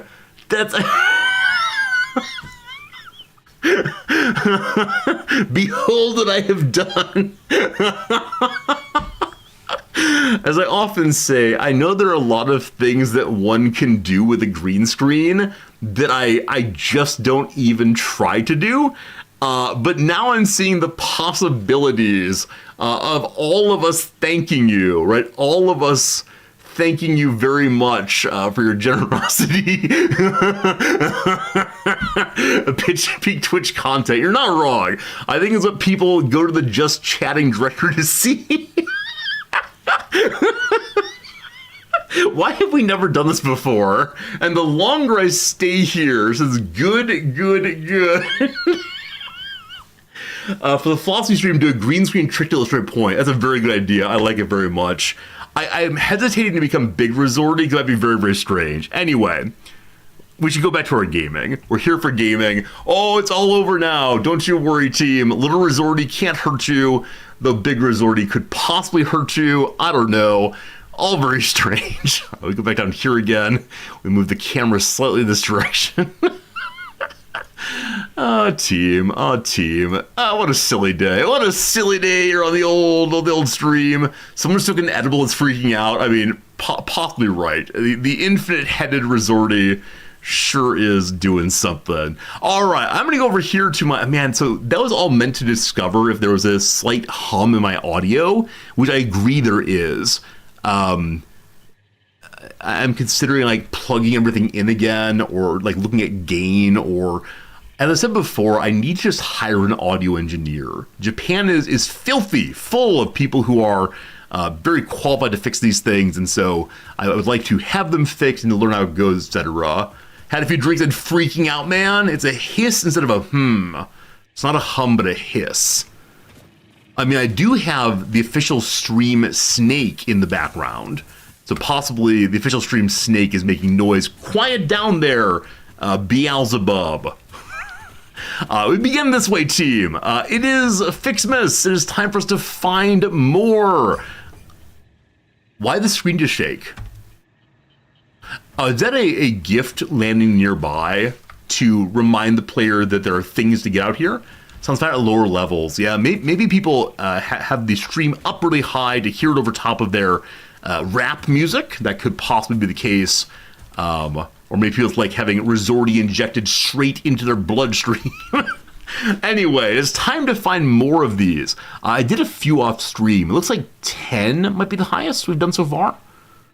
Yes, I see 14 there. That's the last one for today. This data cartridge enables the last branches of the Fixmas MAM tree to be unlocked, which means we will both be celebrating the end of this event soon. You wonder if the microphone source could be doubled. Is it louder than usual? Nope. I turn up the game volume slightly when Ava speaks, but no, the audio is exactly the same. I used it on Discord earlier today. Is Discord messing with things somehow? I don't think so. Oh boy. Welcome to hours and hours and hours of Resorty trying to figure this one out. No, we can't do this. We play video games. We do not just worry about audio issues. We'll fix it tomorrow. All good, all good. All right, we got ourselves a brand new cartridge, so we can open up the last of the tree. I've been told, though, that if I want to complete the Fixmas event, I'm going to need to have a giant factory, which we just don't have, unfortunately. All right, so other days to do. Day 11. I see 13 here, so we're working our way backwards. 50 snowballs! Compressed dihydrogen monoxide crystals for weaponized fun. Only 50. They're precious to me. If only we're playing multiplayer, I'm guessing we could then have a fair amount of snowball fighting, but we do not play multiplayer because I'm afraid of other people. That's 13. Donde está? 12.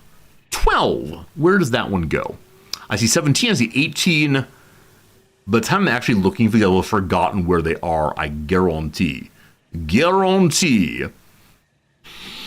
2016, too high. All right, I'm going to take one more moment. If I can't find 12 or 11, we're going to go ahead and ask for a little hint, which would be nice. He thought it's Fizmas, but it's Fixmas. Yeah, for the Fixmas, because the company, I believe, is Fix something. I've forgotten what it is exactly in this game, but hey, it's 12 on 12. I did it. Hey, a very merry Fixmas. Cassette tape. We don't have the boombox yet, so I don't have any music going at all. A reminder that human creativity does have its limits, considering their obsessive insistence on continuing to make slightly different versions of every Fixmas song ever imagined. I'll be curious to see how Fixmas songs differ from Christmas carols or other music we're used to hearing in the month of December. Are they songs about the great goodness of the corporation and my insignificance by comparison? Just an 11 we're looking for. I'm sure some of you see it already, but we'll give it just a second more, and then we'll move forward. While I'm looking for it, let me tell you, yesterday I was filling out New Year's cards. I became absolutely transfixed by a particular kind of YouTube channel.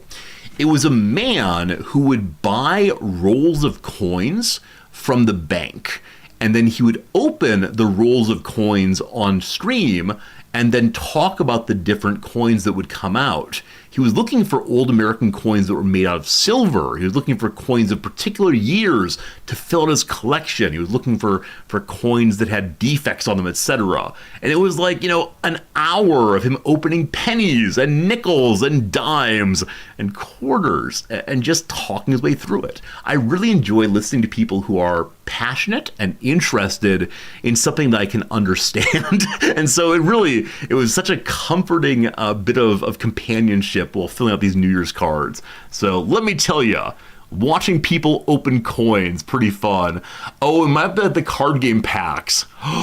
You're not wrong. You're not. I actually didn't make the connection, but yes, indeed, it might just be like the card game gambling I love.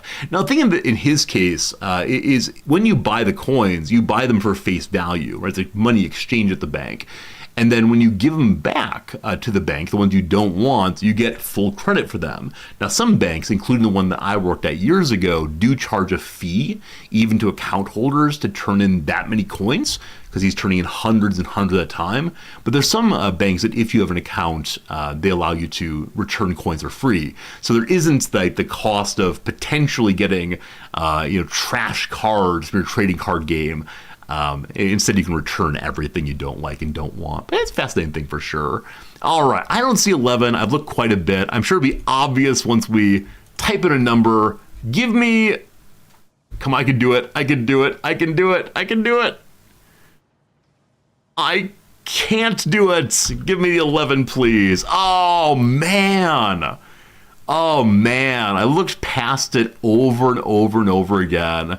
This is a tricksy one because there are a number of lines on the armor or the jetpack that look different, but just barely. That's amazing. That's amazing. That's just poetic. I appreciate a good joke. For the 11th day of Fixmas, we get 200 screws. An important item. Also, screws, long lines, look like 11s, all good. I think that's all for us right now. We're on day 14 here in Japan, so that's what we got. We'll go visit the ma'am and see what we're up to next. I did open one bit of the Fixmas tree and one nutrient thing without you here. The nutrient thing was another way of making the medicinal inhaler. Not a big deal, so I felt okay about opening it. In Ray Fixmas, we're down to here now. So we need to get 200 bits of wood, tree branches, and then 400 of the combined kinds of ornaments. Like I said, I'm in the process of building up the yellow and the iron ones, but if we want to go for this, we need to have a tremendous amount of factory going. So I'm not sure if I should work on this. I'm guessing some of you have already done Fixmas yourself. I realize it doesn't amount to very much. I guess I'll ask those of you who have... I guess everyone is able to open all the tree now. Those of you who have seen the whole tree, have maybe even done the whole tree, is there a finisher that's worth doing it? Do you get some item be really cool to have? Or is it a moment of, haha, you've managed to complete the tree, isn't it pretty? It'll be destroyed on January 1st. It's still the 13th there. Oh, so I'm the first person in the world who has access to the final tree. Oh, I can do cutting edge content here to live in the future. That's great. I feel obliged not to do this in our remaining 1 hour of time. All right, we just need to get this thing going. I do have a spot that is making all sorts of tree parts. They're all feeding into one big thing here, I believe. Well, this is the other kinds. Is it fed into here, possibly? It's not. I'm not making any of the big pieces of wood, though I should do so. I think ideally we'd set up a tree here to get the gifts going in to make more and more of these things, the bows, etc. Are really none of them set up for the wood anymore? Yeah, it's true. Also, friends, this morning while thinking about what I want to do in the factory, I had a moment of possible realization that is going to change genuinely everything if you all agree that this can be done. So you might recall on prior streams, I've been talking about uploading things into Ye Olde Cloud. And I've said multiple times, oh man, I have so few Mercer spheres. How on earth can I get everything in the cloud?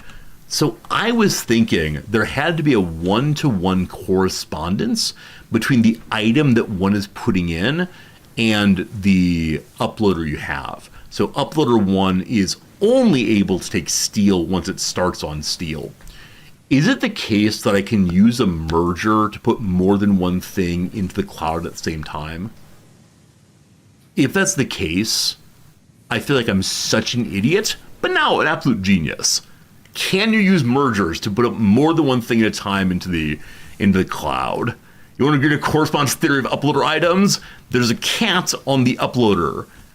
You can do it, but a block on the first full item.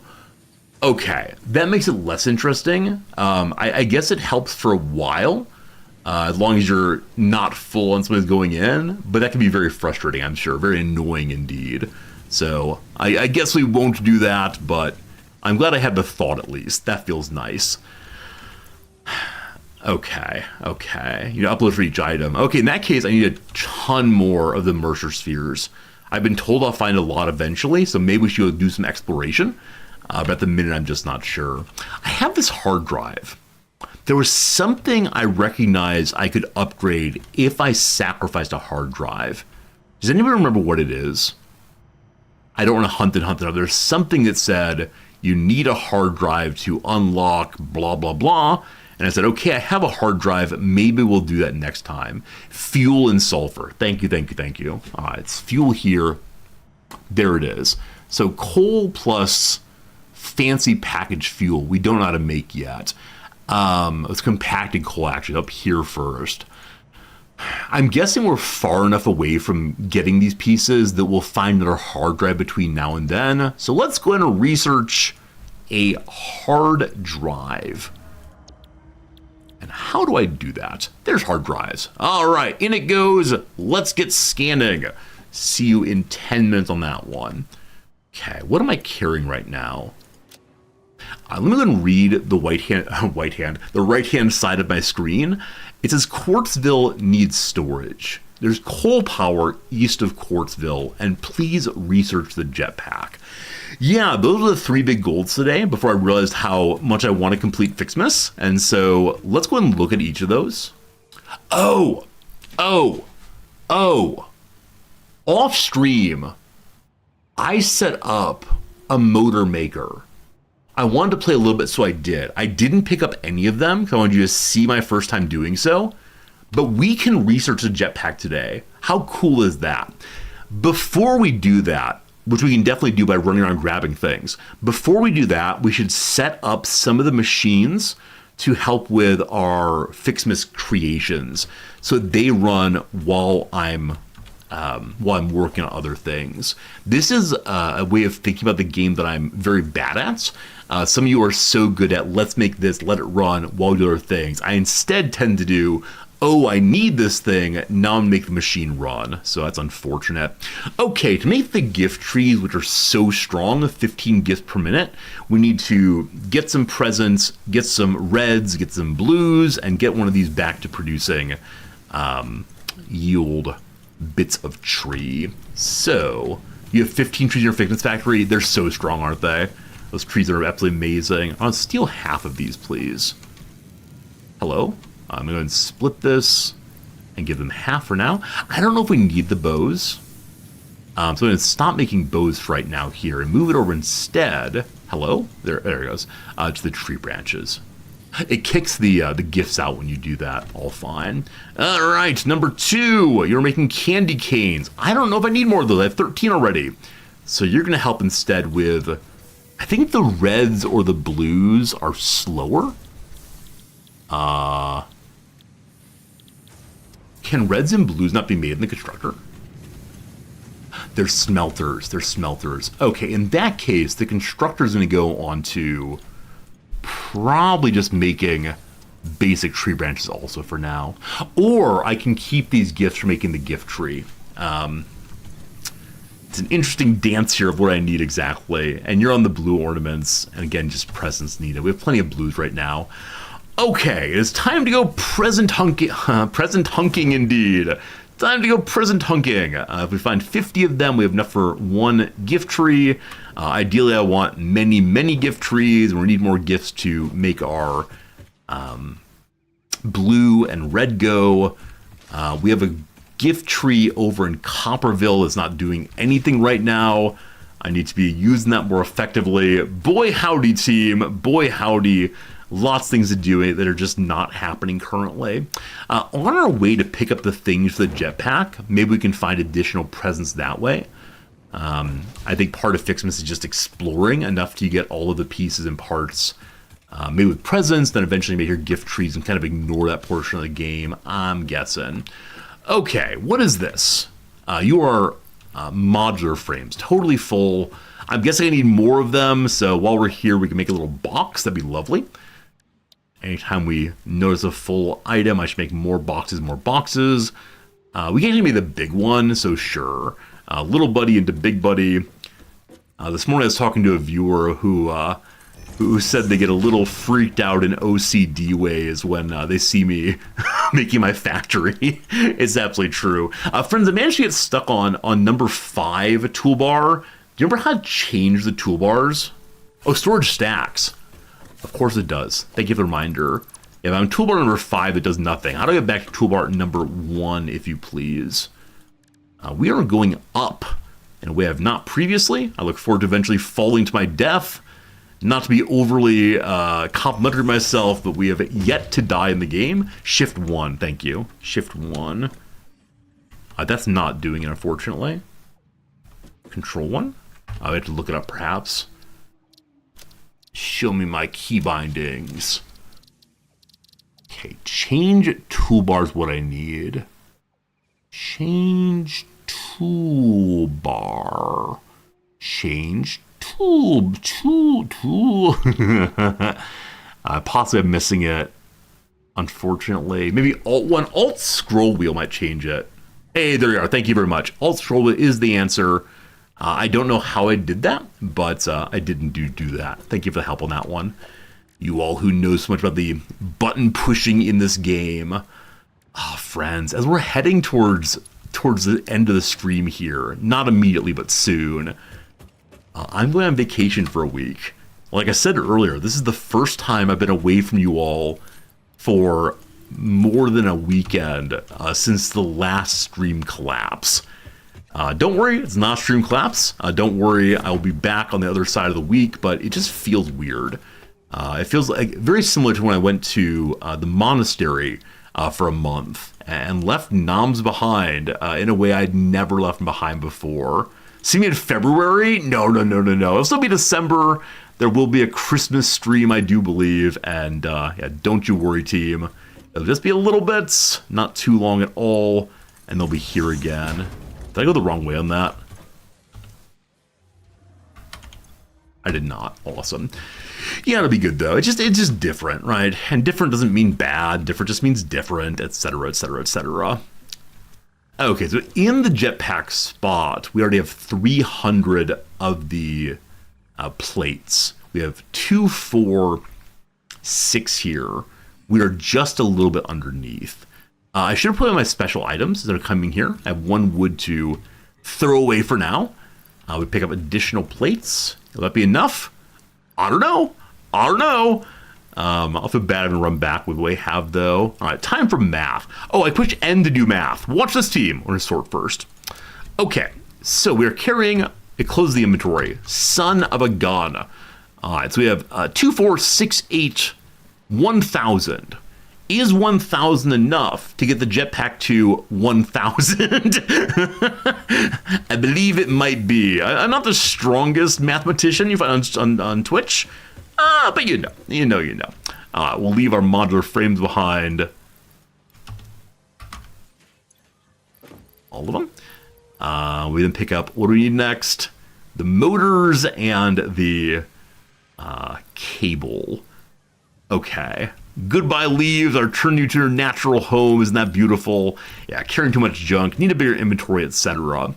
Here's an interesting thought. I actually don't know where I'm making the motors. I think they're in between Steelville and something. I didn't put them on the map, unfortunately. This is Woodburnerville. That's fine. Yes, I believe I put them on a stand by themselves. They may be right here. What an absolute mess as usual. I kind of just threw them up everywhere. Are we right? We're right. With so many already. 50 accomplished. I'm going to go drop off those things. With our inventory more emptied, we'll then head to Copperville and get the piled up cables, no problem at all. I continue not minding running around to get all of my things. I know some of you said that eventually I'd find it absolutely tedious and just like I need to have a mall area to pick up everything, but I enjoy touring the factory over and over again. I also know I don't do the run, slide, jump thing effectively. I just find it weird. And as far as it's not like a competitive game, like Tribes, where you need to move around to avoid being shot, I don't exactly mind the way in which I run and not really slide. Okay, so it's here actually. We give you our first ever pile of motors. Boom. We give you all the plates you could possibly ever need. Fantastic. In the pile of junk here, which is really just random stuff we have. I actually don't need these. Random stuff we have, I'm going to feed into the sink. I'm very grateful for the sink. Instead of being a somewhat standard trash can, the trash can is at least a little bit beneficial to the player. That's pretty cool. I have no idea how many of the how many tickets I have saved up right now. They continue to come more and more. Maybe on next stream we'll finally do the work of spending some of our tickets. Or maybe this stream's real appeal is, will the streamer spend the tickets today? Tune in to find out. The answer is no. Always no. Why would you spend things? It's like the giant health potions in Final Fantasy. I'm going to need them someday. They're going to release some brand new item, and I'll be the first person to ever see it. Research is done. We spent 10 minutes running in circles and blathering. All very good. We need to get about 640 of the cables. We'll go grab those and then look at the MAM once more. Hello, Copperville. Good old Copperville. Are you what I need? Indeed you are. So we need 640. That is 640. Awesome. I don't know if I'm going to be able to make the jetpack right away. I wouldn't be surprised if the jetpack requires a kind of fuel that requires oil, which I do not have yet, but it's going to be very cool to see the possibility of making a jetpack. So here we go. We'll see the hard drive first. We'll see if any of you say as the worst hard drive I've ever seen, or what exactly happens. Show me the hard drive. Alternate solid steel ingot or alternate rigger motor. So as of right now, our motors are made with rotors, stators, and nothing else. This one says rotors, stators, plus one of these oscillators are not made yet. I'm guessing the oscillators are made with quartz. This does not seem better to me at all. On the other side here, iron ingot plus coal equals solid steel ingots. So team, I've never made steel ingots. I think of the two, this is better. Wait. Never mind. I'm sorry, I misunderstood. I've made steel ingots. I have no problem with steel ingots right now. So I don't see a reason to do this one at all. At all, I guess. Rescan once. The molded beam.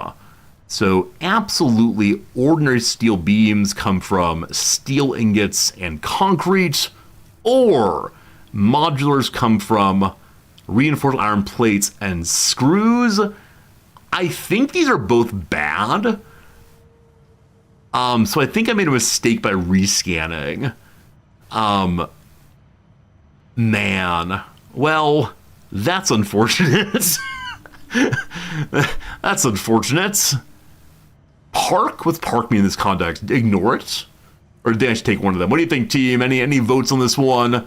Other than the vote of Resorty got greedy by re-rolling, which is surely the truest claim ever? Leave both of them? Okay. Leave them, no point, all fine. Alright, we now unlock the jetpack. The moment for which we've been waiting for, I think, 2 streams is coming to us. Everything piled in. Let's hear what Ava has to say about us finally ascending. Milestone reached. Fix-It has granted you the power of flight, provided you have a jetpack and the appropriate fuels. The jetpack refuels automatically while you are standing on a surface, and different fuel types will affect the jetpack's functionality. With this increased versatility, you will no doubt achieve efficiency levels previously unheard of. Oh, thank you for the encouragement. Granted the power of flight if make a jetpack. So I've been encouraged not to use biofuel in jetpack, but my sense is I'd like to just fly a little bit, and we'll see what we can get to eventually. So, where is it? Where is it? Uh-oh. Uh-oh. Is the jetpack not a piece of equipment fun? Really? Wait, I'm confused. Everything else I put onto the body is one of these. But no. Huh. Is it made this way then? It must be a part, possibly? Okay, maybe it can only be made in a machine. frankly outrageous. Frankly outrageous. What happens to it?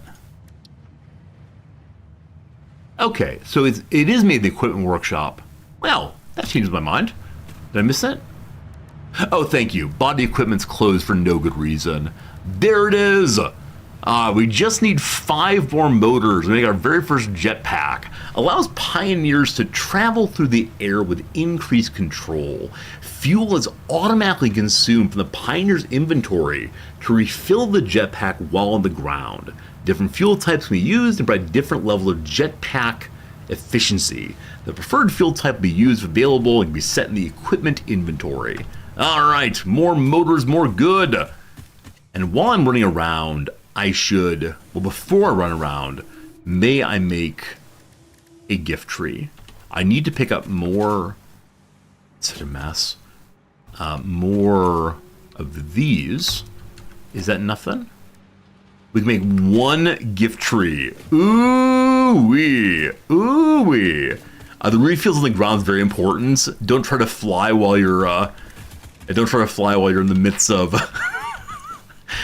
oh gosh, in the midst of being in the air. Or sorry, don't try to refuel while in the midst of the air.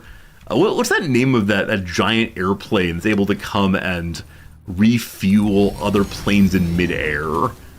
I think we saw it in one of the games we played, and it was mighty silly, but I love the gift trees and you powered. Very useful. So we're now making more tree branches, and the reason for that is we want to be able to make additional gift trees, and gift trees require additional branches. Now, with that said, this is consuming 10 per minute, and this is producing... Oh, you can't click into it. I think it's at 15 a minute. Is that true? Let's see. Yes. So there's a little bit of excess bleed over. We can go and feed that to the red machine instead. So I guess we actually don't need perfect efficiency here, so long as we're producing something.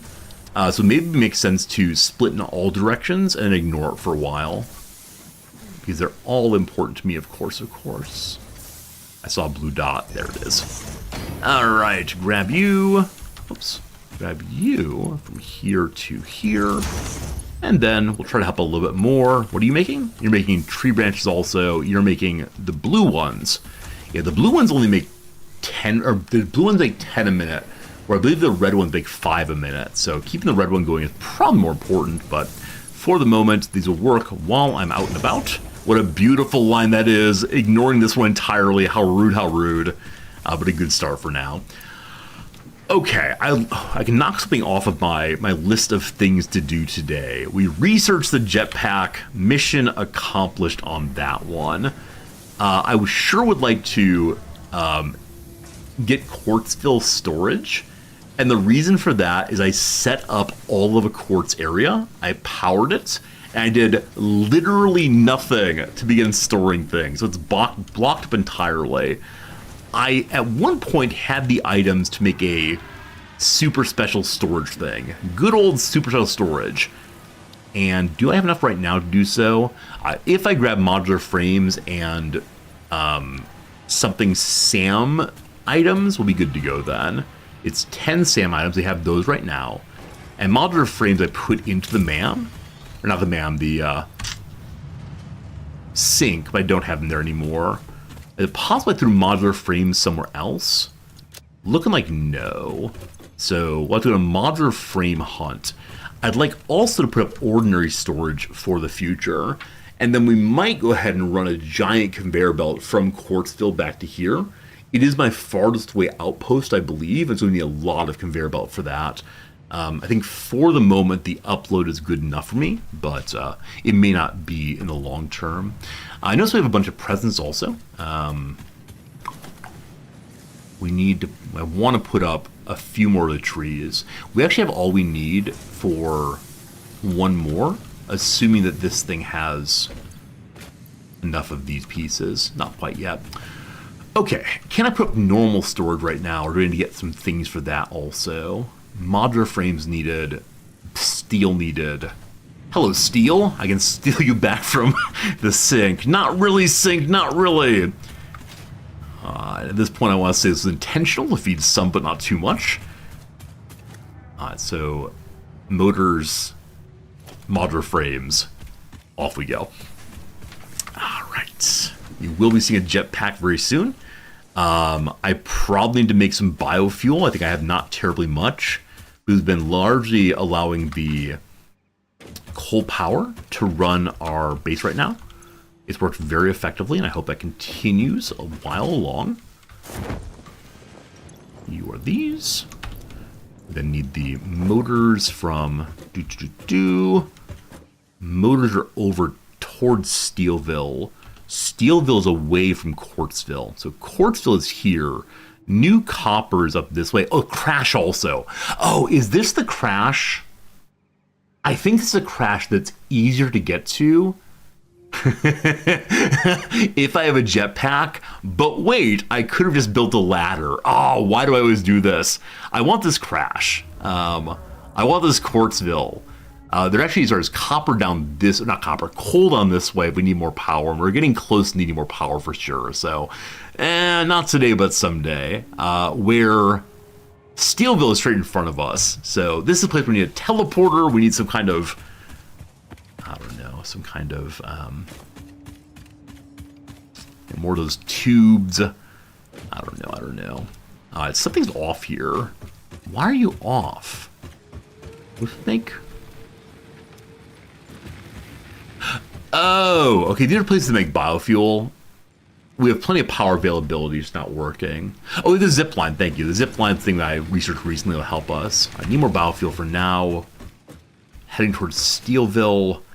Man, I wanted to ask, how do you find folks keep your factory straight? But I realized that you are people who are always doing like tidying. We're always making sure that the factory is ready for guests. You're constantly ensuring that things are nicely ratioed, ensuring that everything is just so. And I appreciate that about you, but I will never be you. So you probably have signs everywhere. You probably have tons and tons of lines that are exactly where you want them to be, all thought through very carefully. And I have this tremendous pile of garbage.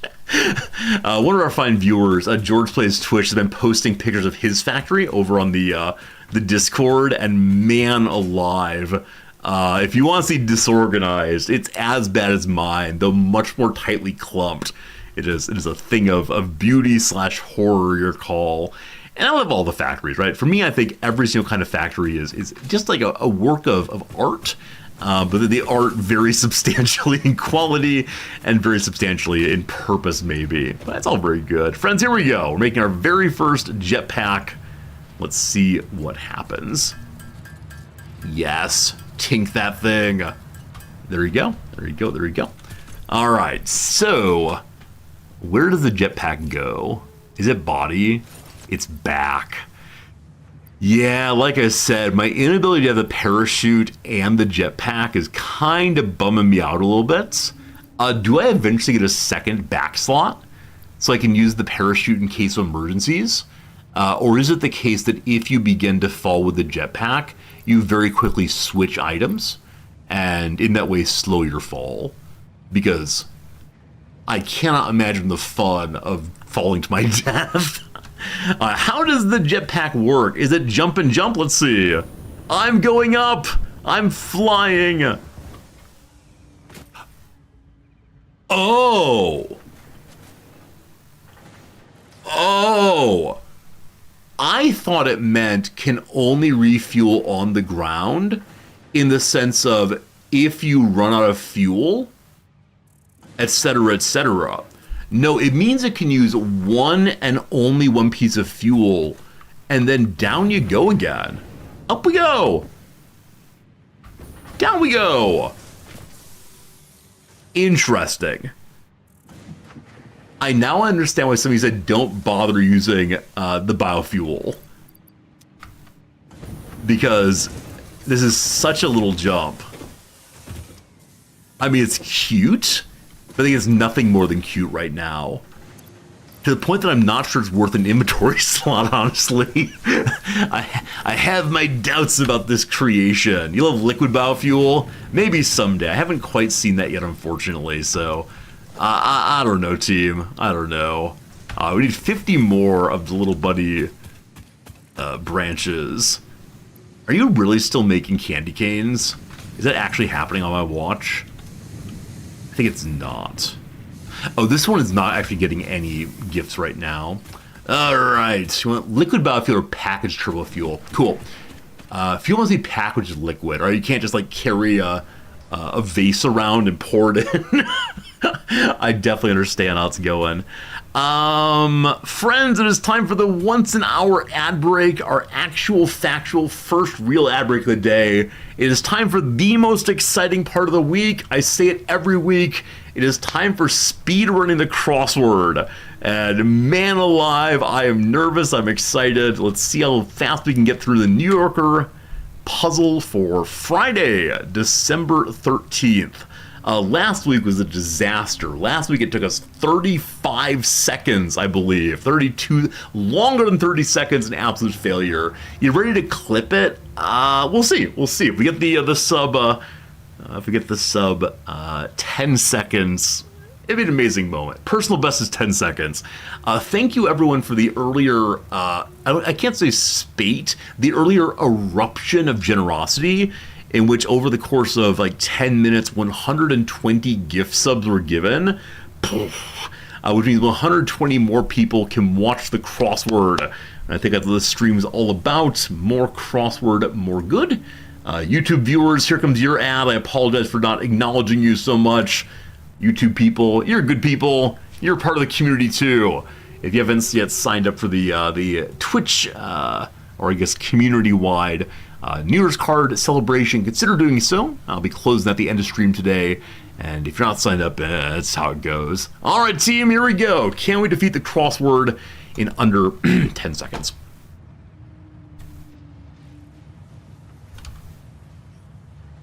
No idea. Okay.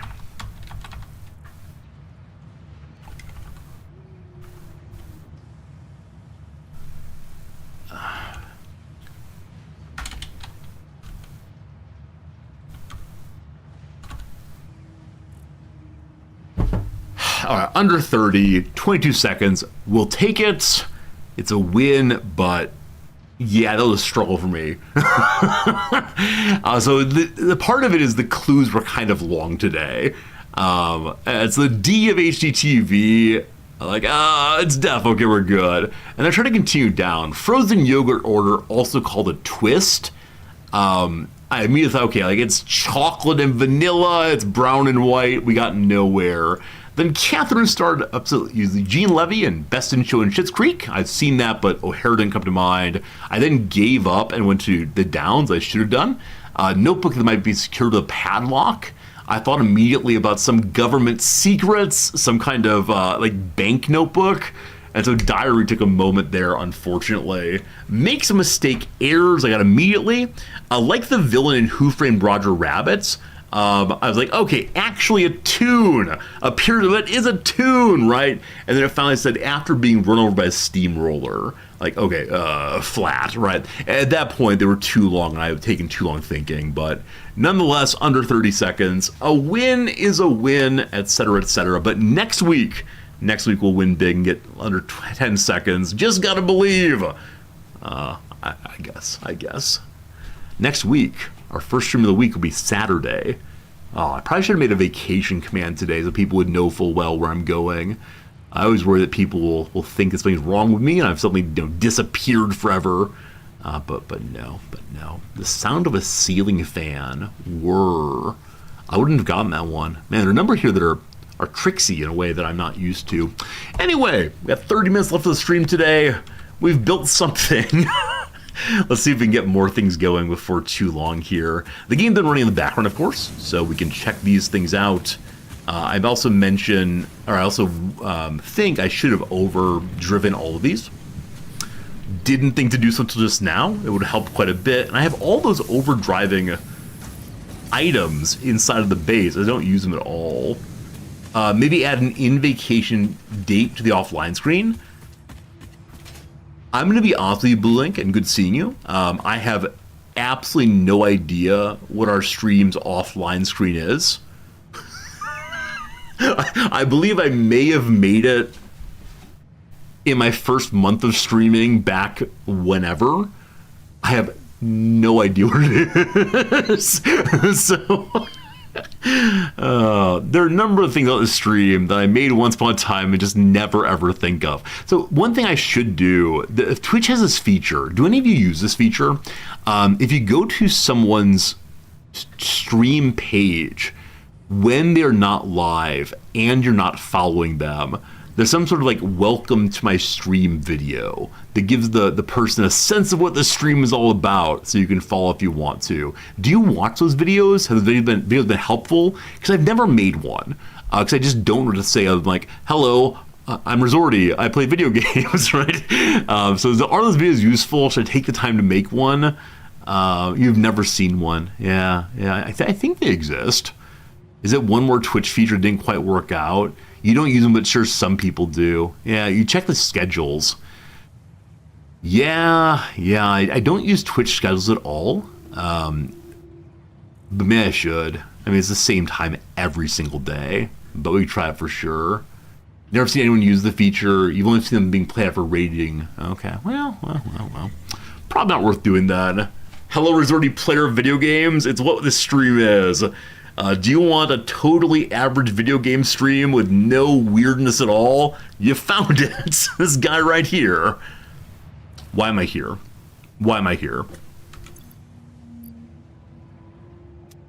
To select a new one of these.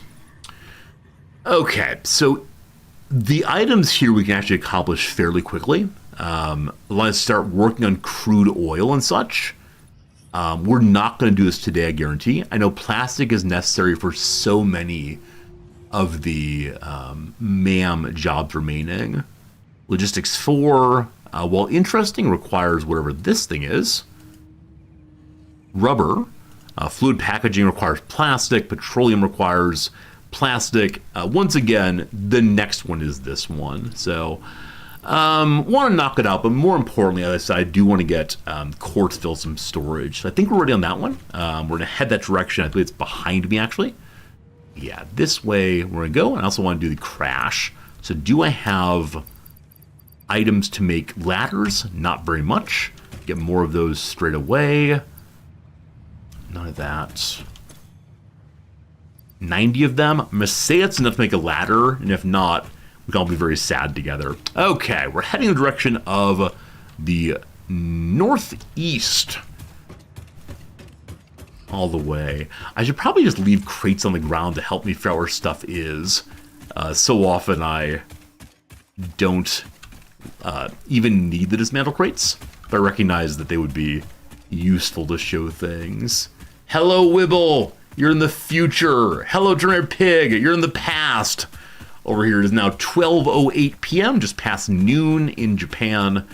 It's all good seeing y'all from around the world. I'm always amazed every time I think about it. I know it's the case that as someone that's no big thing, like of course Twitch is people from all around the world, but if I think that thought too much, I don't understand it.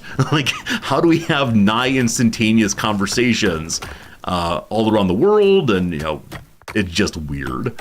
It's just a weird thing, IMO. You can use map markers and give them names. Well, I know you can, like, do this sort of thing. Like, Quartzville's here, I'm going to Quartzville. Is there a way to say, like, on the compass that Quartzville is here also?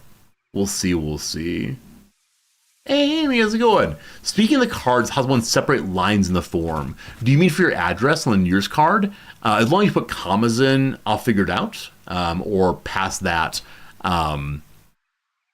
yeah, just put commas or slashes. Either way is fine. But thank you for asking. I appreciate it. Right-click and increase vision range, or highlight it even. Oh, cool. Thank you. I had no idea. So right-click. The right-click is not doing anything there. Highlight it.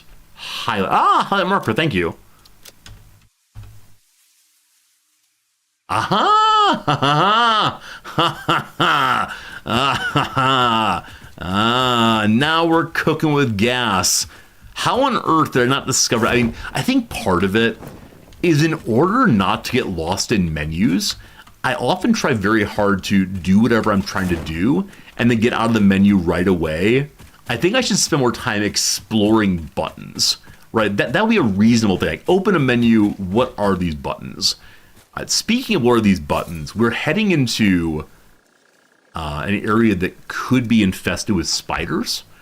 I need to make sure we're ready to fight spiders just in case. It's been a while streams in the early AM. Oh yeah, absolutely. It's the case that I know a lot of people around the world come here at different times. Anyone stopping in for even a minute, I appreciate. I brought a lot of garbage I don't need, obviously. That's the truth here. Want to make sure that our inhalers are equipped. We have only 2 grenades. I think the lack of sulfur was part of that. That's why I stopped to grab the sulfur just a moment ago. Don't need the zip lines. Don't need the chainsaw either. La pistola instead. Make sure it's good and reloaded. Cool. Would all these tooltips go away? Yeah, I know that I need to read tooltips more fully. And some games I'm really good at. Like, I think Paradox games will spend all day looking at tooltips. But in this game, I'm definitely a little bit slower to read things. I think in some ways that the game's already kind of slow on its own. And so I want to try to keep things fun and active. No spiders, no spiders, no spiders. Yes, flying above. Oh, zipline! I forgot zipline's a thing! This could be such a cool area to zipline. Oh no, I forgot. What is this? Is that an ordinary present? Oh, I bet this is the place I'm going to. Resorty, you fool. I mean, that's a little absurd. It's highlighted so fully, but I do like it. Here we found more sulfur. We'll go ahead and stop and grab these. Excellent. Do, do, do, do, do, do. This is limestone, you fool! Oh, goodness, where's the limestone? There it is. Out you go. I got bamboozled once more. Landed for no good reason. But maybe we'll get through with no spiders. Hey, it's a doggo! It's a doggo, friends! How to make nice with a doggo? It's having food in your hands, I believe. Now, some of you are going to say, Resorty, are you a dog? Oh! It has a reindeer nose. Rudolph the red-nosed little buddy had a... Oh, I'm going too fast. Don't mind me. Oh, it's adorable. Now, some are going to say, Resorty, didn't you kill one of these at some point? I want to say there's no clip it didn't happen. Speaking of clips, the other day on stream, I showed a very, very old video in which I may have been dancing to the song Let's Get It On. Old video, it's not me today, don't you worry. But one of our viewers made a clip of it. And the clip is unplayable. It popped up and says, like, Twitch's maturity classification levels don't know what to do with this clip. And so it's inaccessible. It is a strange moment. All right, do I feed you directly? Or do I throw the food at you?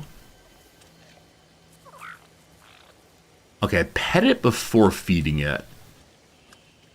Anyway, I'm glad that clip's not available. I do not tolerate clips that make me look ridiculous, of course, Oh, I ate this food. There's a way to throw, right? Friends, what do? Chat, is this important? Chat, help. I wish to make... Oh, yeah. I just now saw there are also reindeer antlers. Oh, very cute, very cute. How do I make friends here? The secrets of the game, I must understand. Oh, let's have a drink. You want some food to drink? We made nice ones before. Would it just drop on the ground, maybe? And then back off? Hey, there we go. There you go. Yum, yum, yum. Oh, I never saw it actually take the berry into its mouth before. Hi. Hi, little buddy. All right. Doggo with long name. I've definitely named this creature before. Did you forget who I am? We're buddies. Huh. Why on earth would it have been afraid of me after we gave it a name? Do they eventually forget who you are? And there's more than one. But wouldn't this be a distinct name? Or are they all named the same thing once you name one of them? So I take this to mean it has been named, but I might be wrong about that. All right, Lizard Doggo, have a good life. We'll come back soon. I left a little buddy here to, well, that's the default. The default is Doggo with long name. I didn't remember that. All right, what will we call you instead? We'll call you, Rudolph Zorty, because you're an adorable little buddy. I thought the dog was long, with long names, what name I made up. Aw, who's a little sleepy? Who's having a big stretch? Big stretch! I don't like its hands. I think when it leans forward too much, its paws look like hands. That upsets me. Too many eyes. I'm not gaze upon it any longer. They're similar to, actually not included. They're the little, like, wool creatures that look like sheep. And some of you think they're adorable. They are not. They're a vision of absolute horror. I made it here with no spiders. As I say that, I wonder if a spider's going to attack us. The beam from sky, the rod from God. There's a plausible story here in which the space elevator delivery system has like a drone that's shooting the light down. I actually really like that. I think it's a good way of handled why is this marked so effectively. Wonderful. I want to unhighlight it now because we've gotten here. Very good. Or remove the marker, you absolute fool. You absolute big old dum-dum. You are once more Quartzville. Very good. Your icon is... I don't remember. It was one of the defaults, isn't it? Yeah, it's this thing in the color purple. The color purple indeed. There we go. All better apply. Good. The reason we're here is solely to get some... Yeah, solely to get some storage up and going. So we'll continue building this foundation out a little bit. I'll hit the Zoop mode, my favorite and yours also. And we're going to go out again here. As I mentioned before, at least one of these will feed into the... Awesome. Into the special box. Good old special box. I believe if the case, this is set up absolutely perfectly, or very close to perfect. It might be a slight bit of overproduction. But this is the first time ever I've thought about ratios seriously, because we've wanted the quartz for a very long time, and now we finally have it. You, my friend, will feed into the uploader. So, bring me... What is this? I can change the color of my buildings. Basic Fixmas skins can be applied to conveyor belts and pipelines from Merry Fixmas. Look, what is this page? I've absolutely never seen this page before. Clicking on buttons, I don't think so. Absolutely not. What are you even suggesting? All right, buddy. So you are going to get plugged in here. Glorious. Oh my goodness. How often does this happen? Like, frankly, very, very often. Oh, it's not like a milestone. I missed that entirely. Hello? This one's not set up correctly, unfortunately. Give me the quartz crystals. There she goes. Into the dimension of horror. We're gonna go live with the strange spiritual beasts. Yes. They get uploaded up to 400 allowed. What a wonderful bit of salvation. The other ones I'm just going to pile into industrial storage. I know and you know they're going to get filled up very, very soon and sit here kind of uselessly. I'll be curious to see, can we eventually get this all home somehow? But for the moment, at least, I'm totally fine with just storing. Now, over here it'll fit in. We're going to move some power holes in just a moment. Lovely. Oh. Missing materials. Oh, no! Oh no! What portion of the stream is me saying, "Oh no, I don't have the right materials"? I said it's a very, very high portion of the stream. All right, you get the little buddies. Happy little buddy to you.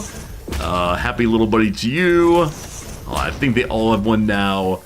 Distracted by the awesome shop? Yeah, I'm distracted by the awesome shop. I'm distracted by talking to all of you fine folks. Pure distraction in the stream. If I were playing solo offline, rather having to be clever, rather having to entertain one and all, I'd clearly be working at maximum capacity. My big brain genius has been limited by having to talk through everything. This is actually absolutely false. I do so much better at playing games when I'm talking aloud and planning out for myself what I'm trying to do. I'm noticing now we didn't actually set the recipe for any of these, so that's a thing. Let's get them all going. Had I left here without turning these on, I would have been feeling profoundly foolish. But in this case, no foolishness. Instead, only production for everyone. Those of you who are not streamers, I'm guessing that's most of you, when you're trying to figure something out, do you ever talk it out aloud? Do you ever say, like, okay, this is the this is the sort of thing that I'm trying to do. This is how I'm trying to do it so far. The better way to do it would be da da da da. You do that aloud. Yeah, I think something about like verbalizing, moving to a position where you can both express and hear what you're expressing, works better for me at least than just trying to make a blueprint in my head. Any silica? Any silica? Oh, good call. What makes silica from this stuff? And we need silica for some MAM event. That could be very, very smart. I can't make a new uploader for it. Oh yeah, Kat, thank you. It is the rubber duck method of programming, right? You read your code out to rubber duck. I'd forgotten about that. Yeah, I've said before that when I'm trying to figure out how to lecture, I will like march back and forth in my office, marching back and forth and saying different words aloud. And I can only figure out if it's the right thing to say when I am actually moving and saying the words. And it's very helpful. But good call that occasionally one does not help oneself by reading aloud or talking aloud. What I want to do here is actually make my first smart splitter. Do I have material for it? The answer would probably be no, just so you know. I have everything but one little black box. And the little black box is actually sitting at home right now. So the smart splitter would be absolutely amazing for ensuring that after this is full, quartz would come off to make silica, etc. Team, a question about splitters. If one output of a splitter gets jammed, does it jam the whole splitter? My guess is no, it does not, but I want to make sure that's true before I do what I'm about to do here. So standard splitter, probably facing the wrong way, wasn't really thinking there. It does not jam. Awesome, thank you. Thank you for the help there. This is very ugly, but don't tell anyone. Perfection, looks so good. Now, how does one go about making quartz? I assume it's just a standard constructor job. And surely I have materials for those. If I just say surely, it'll all work out forever.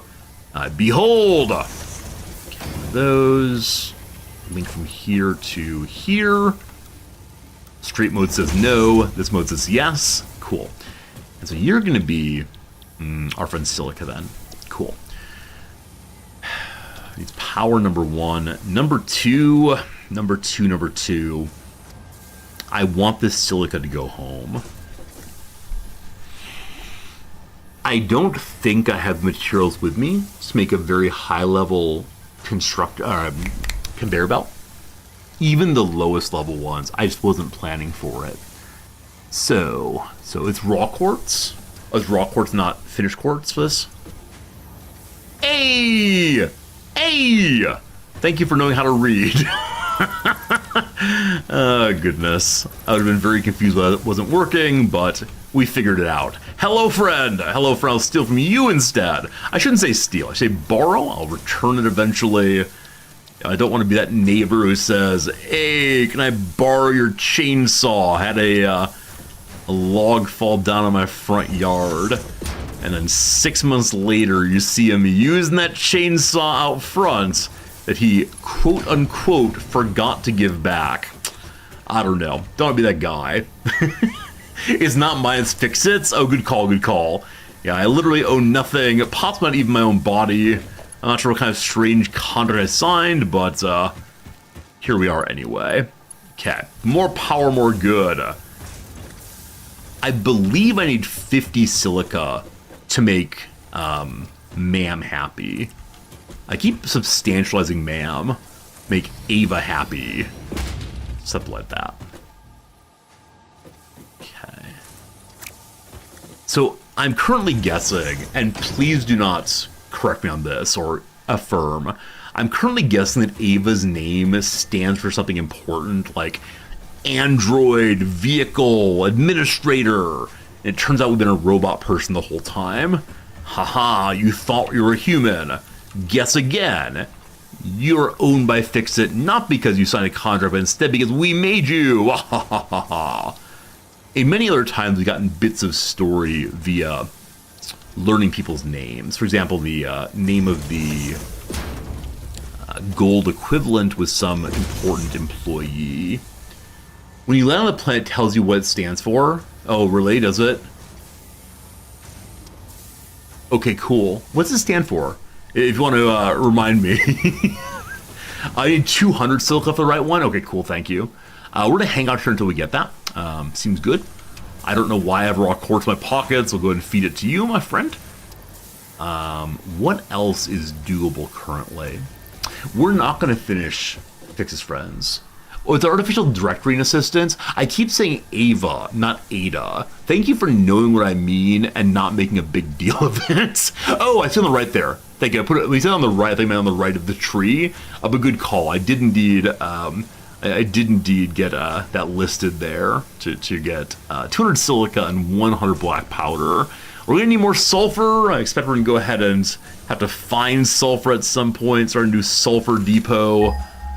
Oh boy, this game will never finish. In case you're really into this game, let me go ahead and mention, I've mentioned previously that next week we are not playing this game. Next week instead we'll be playing, we'll be playing a lovely game called Farm Simulator. Farm Sim 2025. A viewer very generously gave it to us, and I want to try it for at least one day and see what's what, but, you know, maybe back to Satisfactory, or maybe we'll say we had a good time, we understand the game, and that's how it goes. Next week, yeah, next Saturday, a week from today, we'll be playing this game again. Yeah, it'd be a good time. Sorry, we'll not play this game again. We're playing Farm Sim instead, and driving around and complaining about the price of gas these days, and where's my corn subsidy? That's what I want to know. Sulfur impure. Very good. Icon, just one of these, please. And it was all yellow. It was all beautiful yellow. Oh, that's a little bit much. That's fine. That's fine. Okay. Very good. Also sulfur, I think, down this way. Let me rescan. How is Caves of Cud? I don't know. Honestly and sincerely, I enjoyed playing Caves of Cud quite a bit. A number of people said, hey Resorty, it's really cool seeing you have such a good time with a game like this one. However, I believe it fits into the category of fun concept, largely unwatchable, because the graphics are so bad. And while it is possible for me to tell a story about what's happening, the story moments are infrequent enough that for some people it's just a hack and slash kind of game. So at the end of the Caves of Cud stream on yesterday, I guess, I ran a quick poll of do people want to see more of this? And of course the people who were watching then really wanted more. And so I don't know. I guess we'll run a poll now. You all are real viewers too. If you've seen Caves of Cud, which is a game in which you play as a character, it's kind of RPG, kind of roguelike, kind of Dwarf Fortress, a lot of stuff going on. Would you want to see more of it? Or did you not exactly enjoy it? It would not be competing with this game. Saturdays are for other things. Yes, please, or unwatchable. Those are the votes. Please vote now if you would. I appreciate it. I'll probably run a poll on Discord also. That said, when I get back, I have promised that on that Monday we'll be playing Warhammer, which I know some of you are really, really hoping for, really looking forward to, and yeah, gosh, I am too. It'll be a really good time through and through. We have 183 of these, almost done. But it is the case that, I live to serve. I always want to make sure that you all get the experience you want of seeing different kinds of games from time to time. I think Caves of Cud didn't have a great response because it is just a different sort of game we normally play. It is strategic in some sense, but it's not super strategy-rific. We'll see. You would have thought with the random solutions are placed... Wait, I'm missing this. I'll see it in a moment. I can't see messages behind the poll, unfortunately. So complex messages I need to read more carefully. Thanks, chat, for the messages. I appreciate it. Okay. You all say, wow, yes, please. So of the people here right now who are voting, there's interest in more Caves of Cud. Okay. You like to watch me play, or rather listening to me narrate figuring it out. Yeah, I think for a lot of people, there's a joy in seeing people play a game for the first time. A game in which, there's a lot to explore, and it's possible to run into a brick wall and say, what the heck just happened there? Where the players have worked their way through it. I do see the appeal of that as a viewer also. So when we get back, we'll definitely be doing the Warhammer game, but then after that, we'll probably instead head in the direction of Caves of Cud again. Your Desert Island game might be free cell. It's simple, but the randomness may be religious in some way. Yeah, I mean, if you get a religious experience out of playing video games, I think it's awesome. And I haven't had that. Hello, puppy! What is this? The puppy has found circuit boards. It's always amazing to me the way in which the animal in this game finds things that I have never, ever seen before. I know in Auction Not Included, the special, how do they call it? The special creator machine. The machine that replicates or creates items for you will only create items you've seen so far, or that you yourself can make, I believe. Where in this game, you can basically anything from Old Doggo, which, while strange, is also appreciated. Because often you need only a few of something the first time. We'll see. What if I'm plutonium waste? Luckily, I've not seen it yet. Maybe it will not be a nuclear factory. Maybe refuse that moment and just go more and more coal in order to make sure people have jobs. Coal jobs for everyone. You walked away for a while. What happened? If you mean in the game here, what happened is primarily just me walking in circles. Oh, wait. A couple things. There's a crasher I want to find. Yeah, I've been, what do we call it, gradually improving the base, right? Things are better now than they were before. Also, where's my sword? Oh, we're taking some damage here. Luckily, they explode on death. Let me deal with the mama first. I need a faster reloading weapon, obviously. Where's my sword? I unequipped it for something. Oh, to feed the puppy. Got. Okay, there's a crash run here somewhere I want to pick up. So on the map, where is it? That's Old Unfaithful. Oh, it's farther in. We have no time left. I told Namzo I was going to come upstairs a few minutes ago, actually. So, yeah, I'm afraid this is a Saturday stream. Gosh, we had a good time talking for hours and hours and hours. And then we played some video games for, I don't know, an hour and a half or so. Thank you for today's stream. It was a good time. Let me re-emphasize two things. Number one, if you want a New Year's card, make sure you click the link in chat right now in both YouTube and Twitch. My last time asking for people to sign up, we have 140 people signed up at last glance. This material will not be used for creepy reasons, I promise. just a card sent to you via email or Discord or to your door, whatever you want. And I want to say thank you for obviously a lovely stream today, a lovely time today. I will be gone for 1 full week. I'll be back here literally today of next week. So I'll come with stories, I'll come with pictures, I'll come with a lot of appreciation that you're all still here afterwards. I always have this thought of if I leave you all for long enough, you'll say, guy's not coming back. So we'll see. No radio host today. I got to go up and see Noms. Thank you all very much. I'll be checking on the Discord if you want to visit me there throughout the week. That's cool. Maybe we'll make a Resorty Absence support group channel. That could be good. I'm not sure. Either way, I thank you for the generosity today. So much darn gift subbing. It's been a good one. And we'll see you again real soon, though, longer than usual. Goodbye, my friends, and thank you so much.